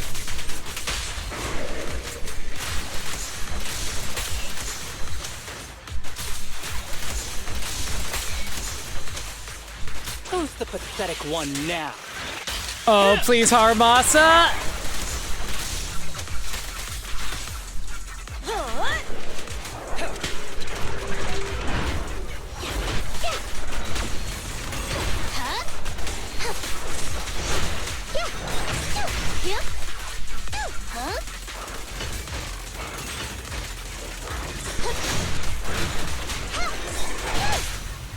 The spring won't snap, the plan won't crack. There's nowhere to run. You know, I'm just realizing we are doing perfect rotations, but we're not gonna make it in time.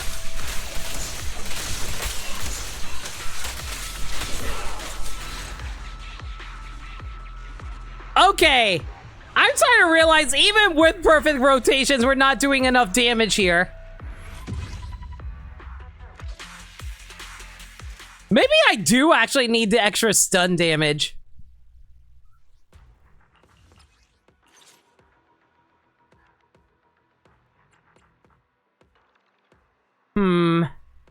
Yeah, I think I'll try to go for the extra stun damage for the buff, and maybe that will be able to help push us over. Because I last swapped the buff when I had Rena, not when I had Caesar.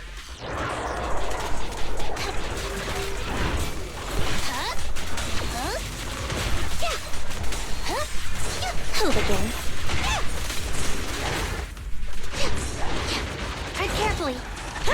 Plus, Caesar is debuffing the monster as I'm doing this, so this should theoretically be in our favor now. I won't miss. There's nowhere to run.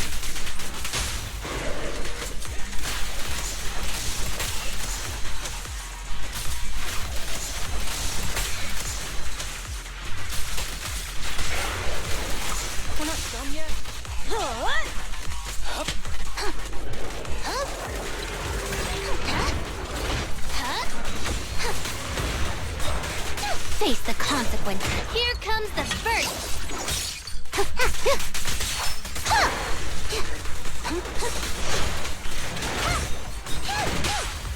I won't miss. Mind your manners.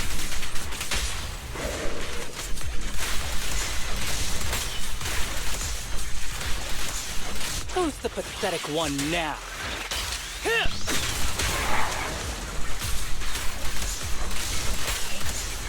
Didn't want to be a sitting duck, huh?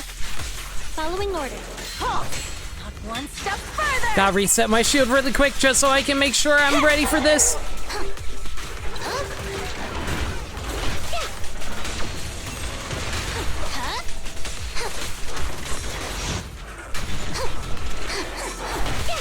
An ingenious move. Incoming.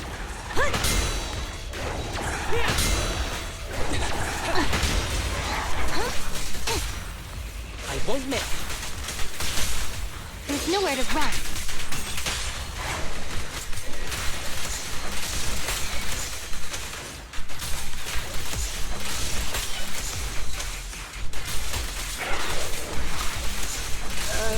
Yep.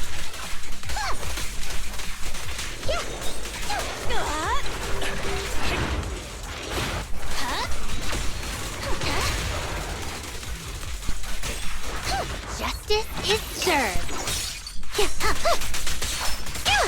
I won't miss. Mind your manners. Okay, damage looking a little more clean this time around, actually.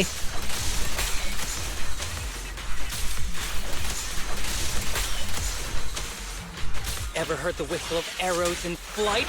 Especially with this ultimate during this, so that's actually really good.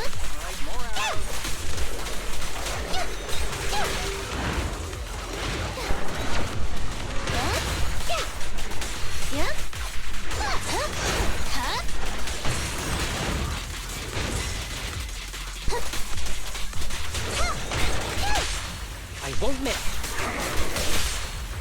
There's nowhere to run.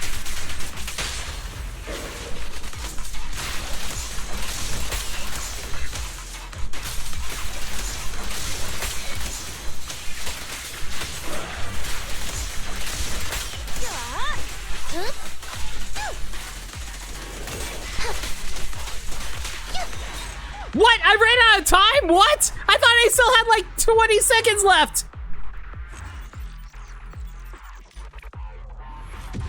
Are you kidding me? Oh my god. Okay, I'm gonna have to rethink this strategy a little bit. Hang on.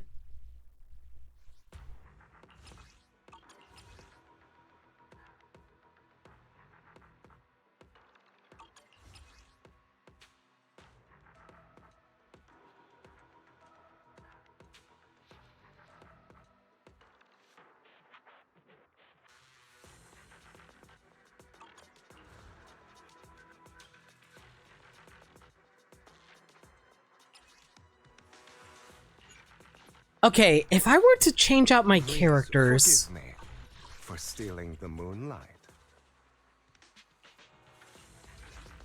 I wish you a fabulous day. 1, 2, yes, all accounted for.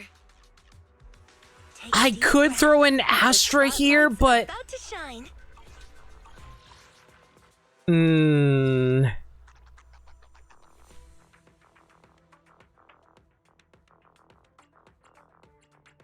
Man, I hate to say it, but I don't think we're actually going to be able to pull this off with Haramasa. There's just too much damage.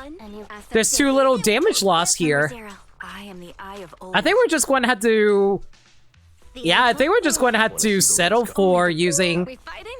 Take me. We're just going to have to settle using Sodra 11 here.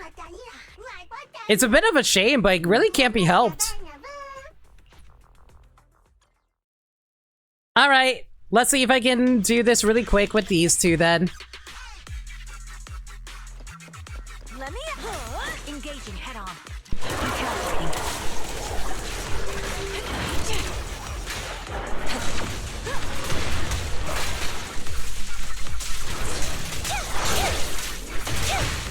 Oh, wait, hang on a second. You know what the issue is? sad day when the funny loses. Honestly, I can make the funny work. I just can't get it as optimal as I'd like because, like, I don't have the fully best built setup for them at the moment. Also, if you're wondering why I screwed up there, just to explain what happened, I accidentally swapped over into Haramasa mode while playing as Soldier 11, so that's a big oops on my part.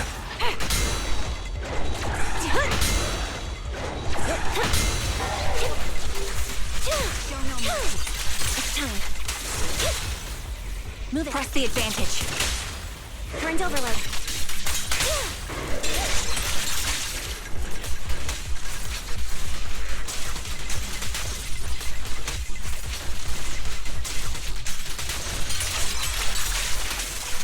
Yeah, I'm doing way more damage now that I'm playing as Soldier 11. Soldier 0, what am I talking about?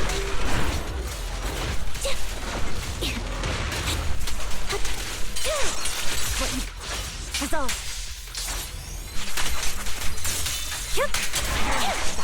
Now you parry.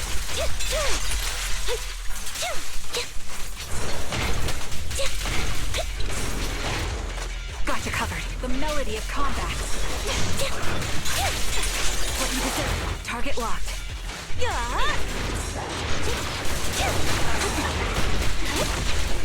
Yeah, I'm messing up a whole bunch and I'm still doing more damage than Haramasa right now. That's embarrassing for me.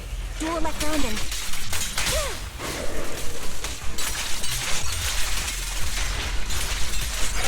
Sniper's Creed. One shot. I probably one should have kill. viewed this here, but it's fine. Down strategy.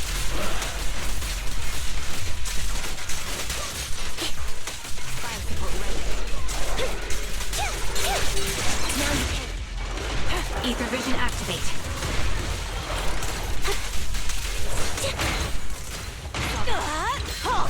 Not one step further. You're in my sights. Right on cue. Time to pin them down. Watch out.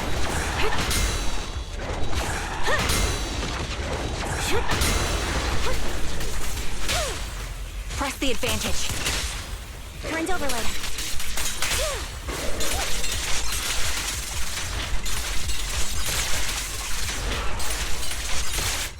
He won't back down.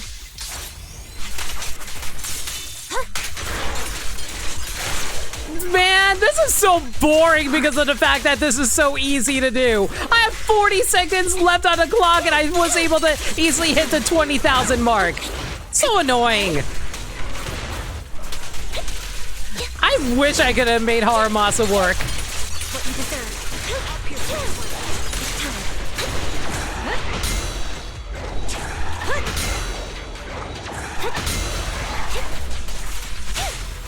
The target's exposed. Like I said, when you get a really good build team, this works fantastic.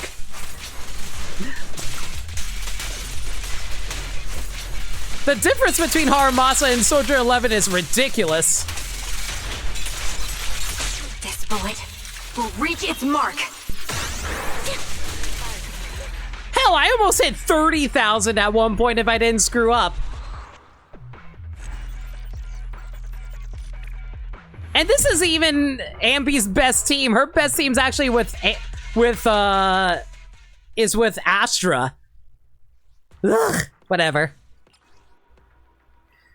Okay, this one's like damage dealt to boss enemies by attribute anomaly is increased by 30%. When Notorious Dead End Butchers in Ether Enhanced state, the damage it takes is reduced by 15%, and the days value dealt by agents is reduced by 30%. Triggering Disorder on Notorious Dead End Butcher immediately forces it to exit the Ether Enhanced state, successfully triggering Perfect Dodge, grants 20 performance points. I think the best team for... we could go for the joke team. Like, the joke... Well, not really a joke team. It is my girl, Juyen, at the end of the day. But I think the team they want me to run is actually Vivian, Jane, with, well, some kind of support. I don't know what. Don't. Good pet may only take it. Is it work time? I guess we could throw in Nicole. And I promise you'll earn big.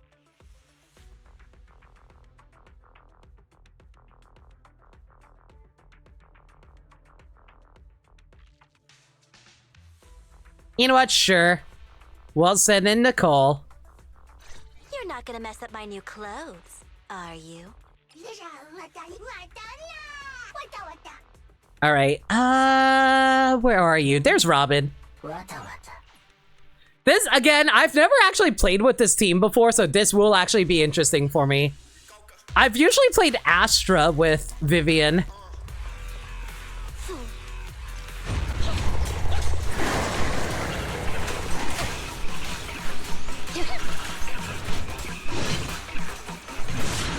I'll make it painless.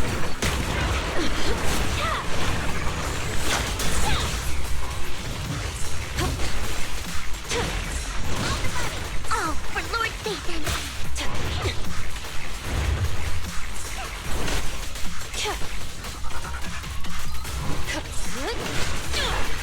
Now, you're the prey. Hurts, don't it?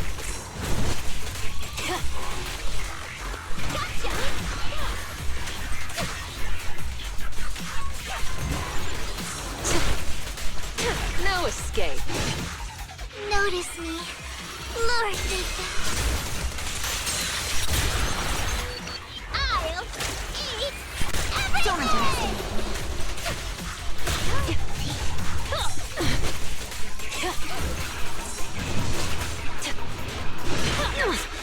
What? I'm surprised that hit me. I thought it was mid dodge state when that happened. Daydream. Careful. I bite. Such a pain. Time to wrap things up. Oh, for Lord Satan. Catch him off guard. Here's a taste of the abyss.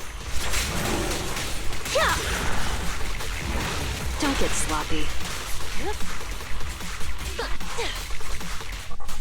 Let's make this quick. Oh boy, Nicole took a lot of damage there. Oops. No, hit my trust dirty and you'll pay.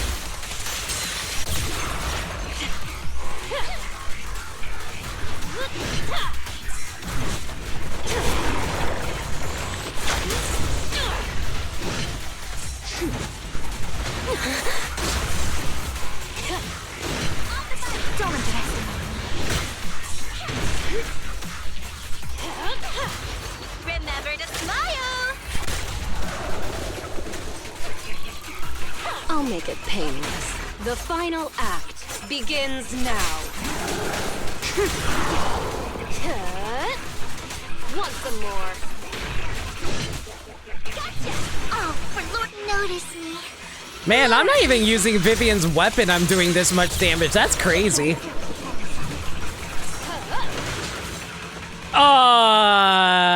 I didn't realize how much damage was taking. That's a big oops on my part. It's fine. I can resolve this. I could have done better. Because Vivian has a lot of invincibility frames, so I assumed she would have been fine.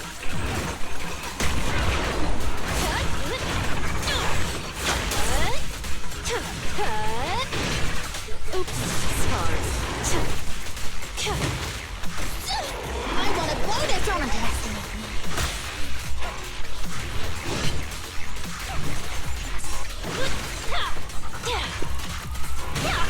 me. Now, you're the prey.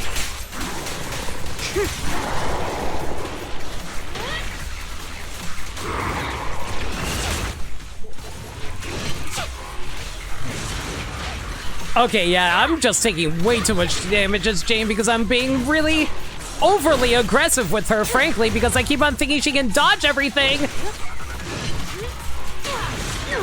Like that. Remember to smile! Oh, who dares get between me and Lord Satan?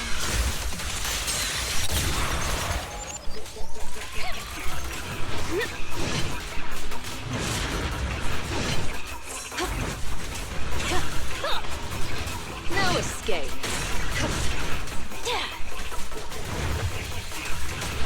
The final act begins now.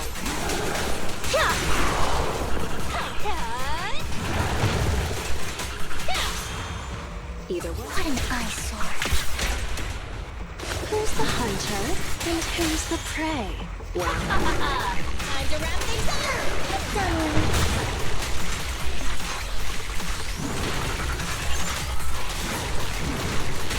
Careful. It's back. Don't underestimate me.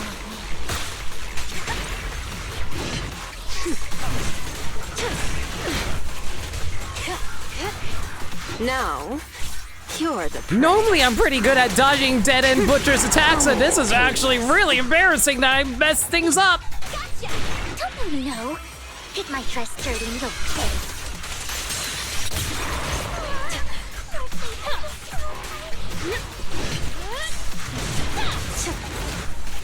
Catch you in the next line! Can you say stun for a bit? Thank you. Lord Satan.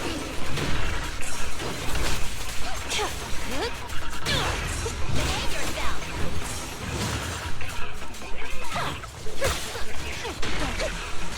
What's this? Here's the You know what? taste Screw of it. the I'm just going to go abyss. for this. Normally I wait until I trigger an assault attack before I actually go for this, but whatever. It's fine. No escape. Mostly because I was a little worried that Jane was going to die there if I waited too long. Won't hurt for long, I promise. Time to wrap things up. Don't underestimate me. Press the advantage.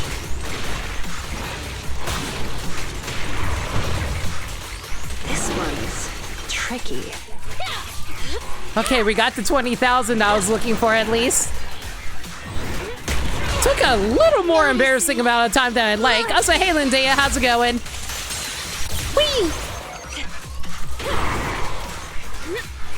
Remember to smile. Oh, for Lord Satan.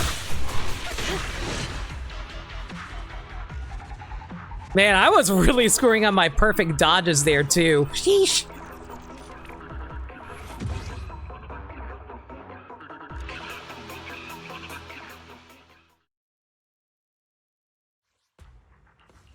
Okay, and this one wants something with ice and ether. Damage dealt by boss enemies increased by 25%. When a clone is destroyed or when the main body is stunned, 1/5 stacks of on thin ice is inflicted on boss enemies, respectively. Each stack of on thin ice decreases the damage dealt by the boss by 5% and increases the ice damage and electrical damage dealt to the boss by 10%. Successful destroying the dance partner grants 200 points. I mean, For stealing the moonlight. I could give Hugo a shot. He's not built at all, but I could give him a shot. It'd be funny if I can make him work. Because again, he is not built at all. But again, it'd be funny if I can make him work. I'm at your disposal. I'm here, so we're good.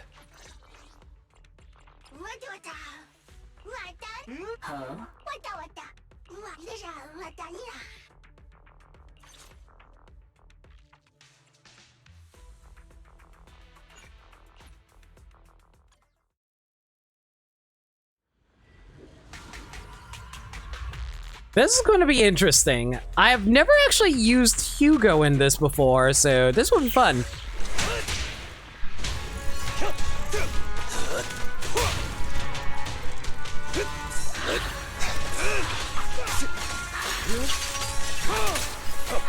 Watch out!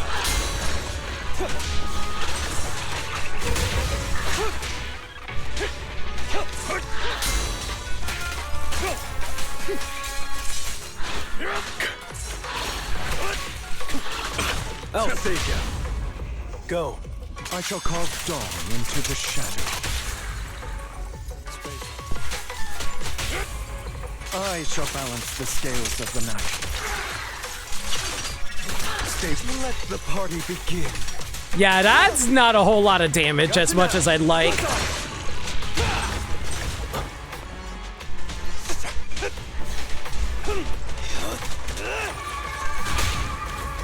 Make way for the undefeated champion!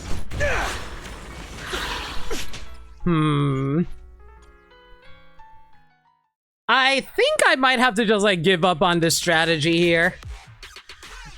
Mostly because Hugo is just completely not built for this right now. Yeah, we're just going to have to go for a little bit of a more silly setup. That is to say, the most broken team in the entire game. Only the brave will. This is the path.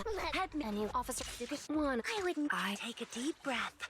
The spotlight's about to shine. Yabiana Giastra.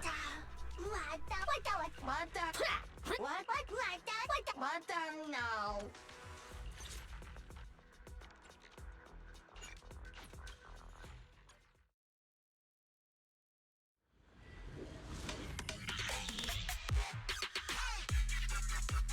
Let my song move everyone.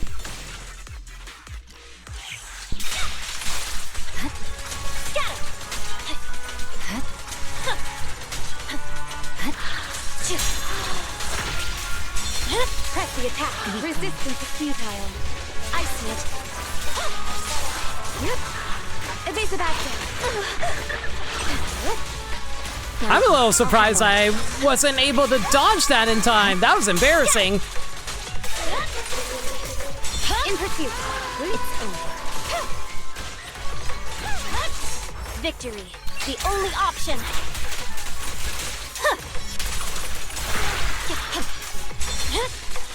My blade is already. Sing in the name of hope. Yeah, this is... I'm already more than a quarter of the way there. Enemies in section 6 shall pay. Weakling. Weak to counter. The cold is silent.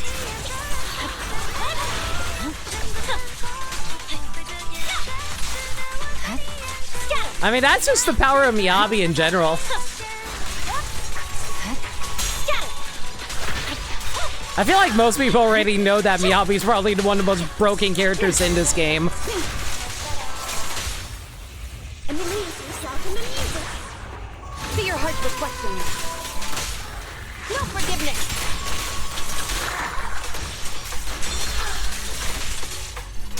I swear on my blade.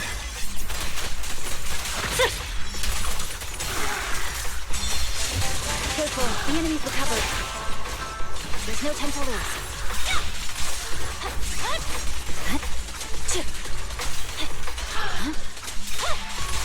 Absolutely no one should be impressed with this display here.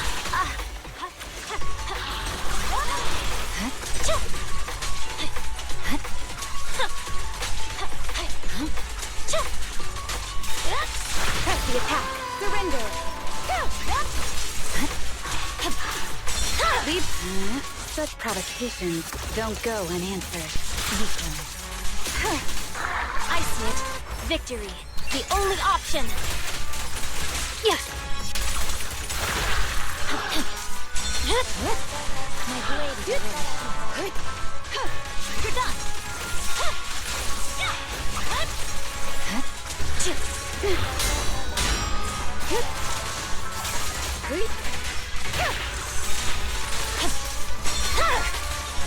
Weakling.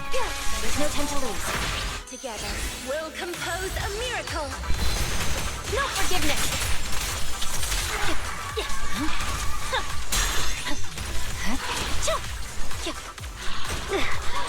Weak spot located. Shadowless blade. Let the melody move you.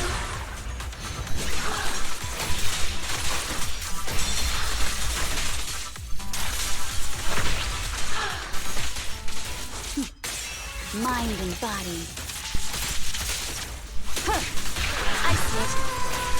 Purging slash. Oh, am I actually going to hit 5,000?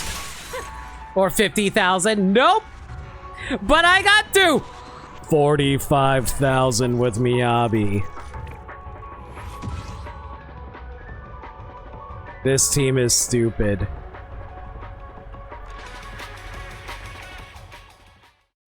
Well... I got through it! Even though I didn't get through it with comedy, so honestly, I consider this a failure. Oh well. It is what it is. What can you do?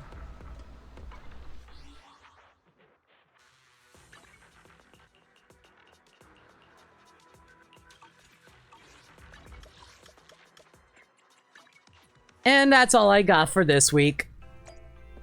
Well, everyone, thank you all for coming out tonight. Hope you guys enjoyed the stream.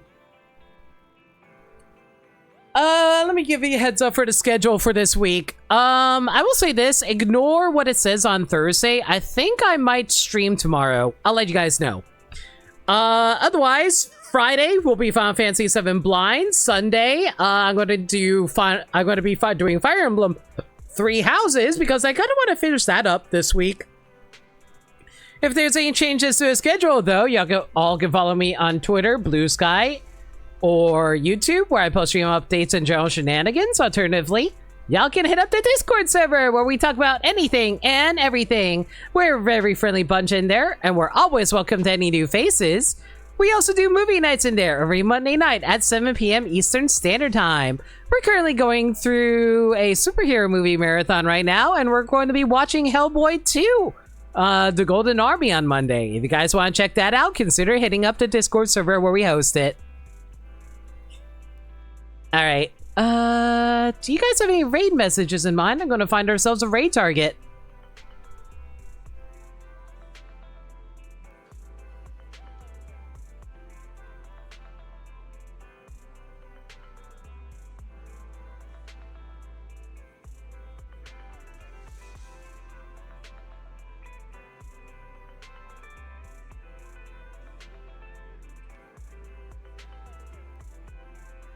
Oh, I know exactly who we're raiding.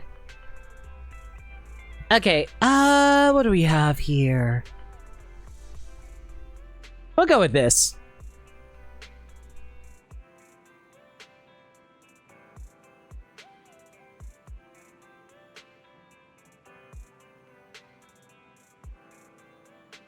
We'll go with...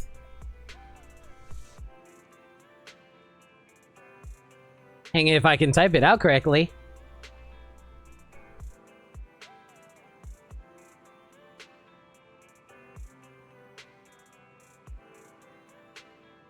We're gonna go with Yaoi Fan Dream Date.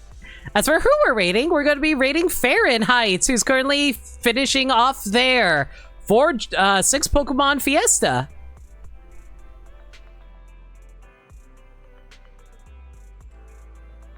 Until next time, everyone, hope y'all enjoyed the stream. Stay safe, take care of yourselves, and remember, love always. Have a good night, everybody.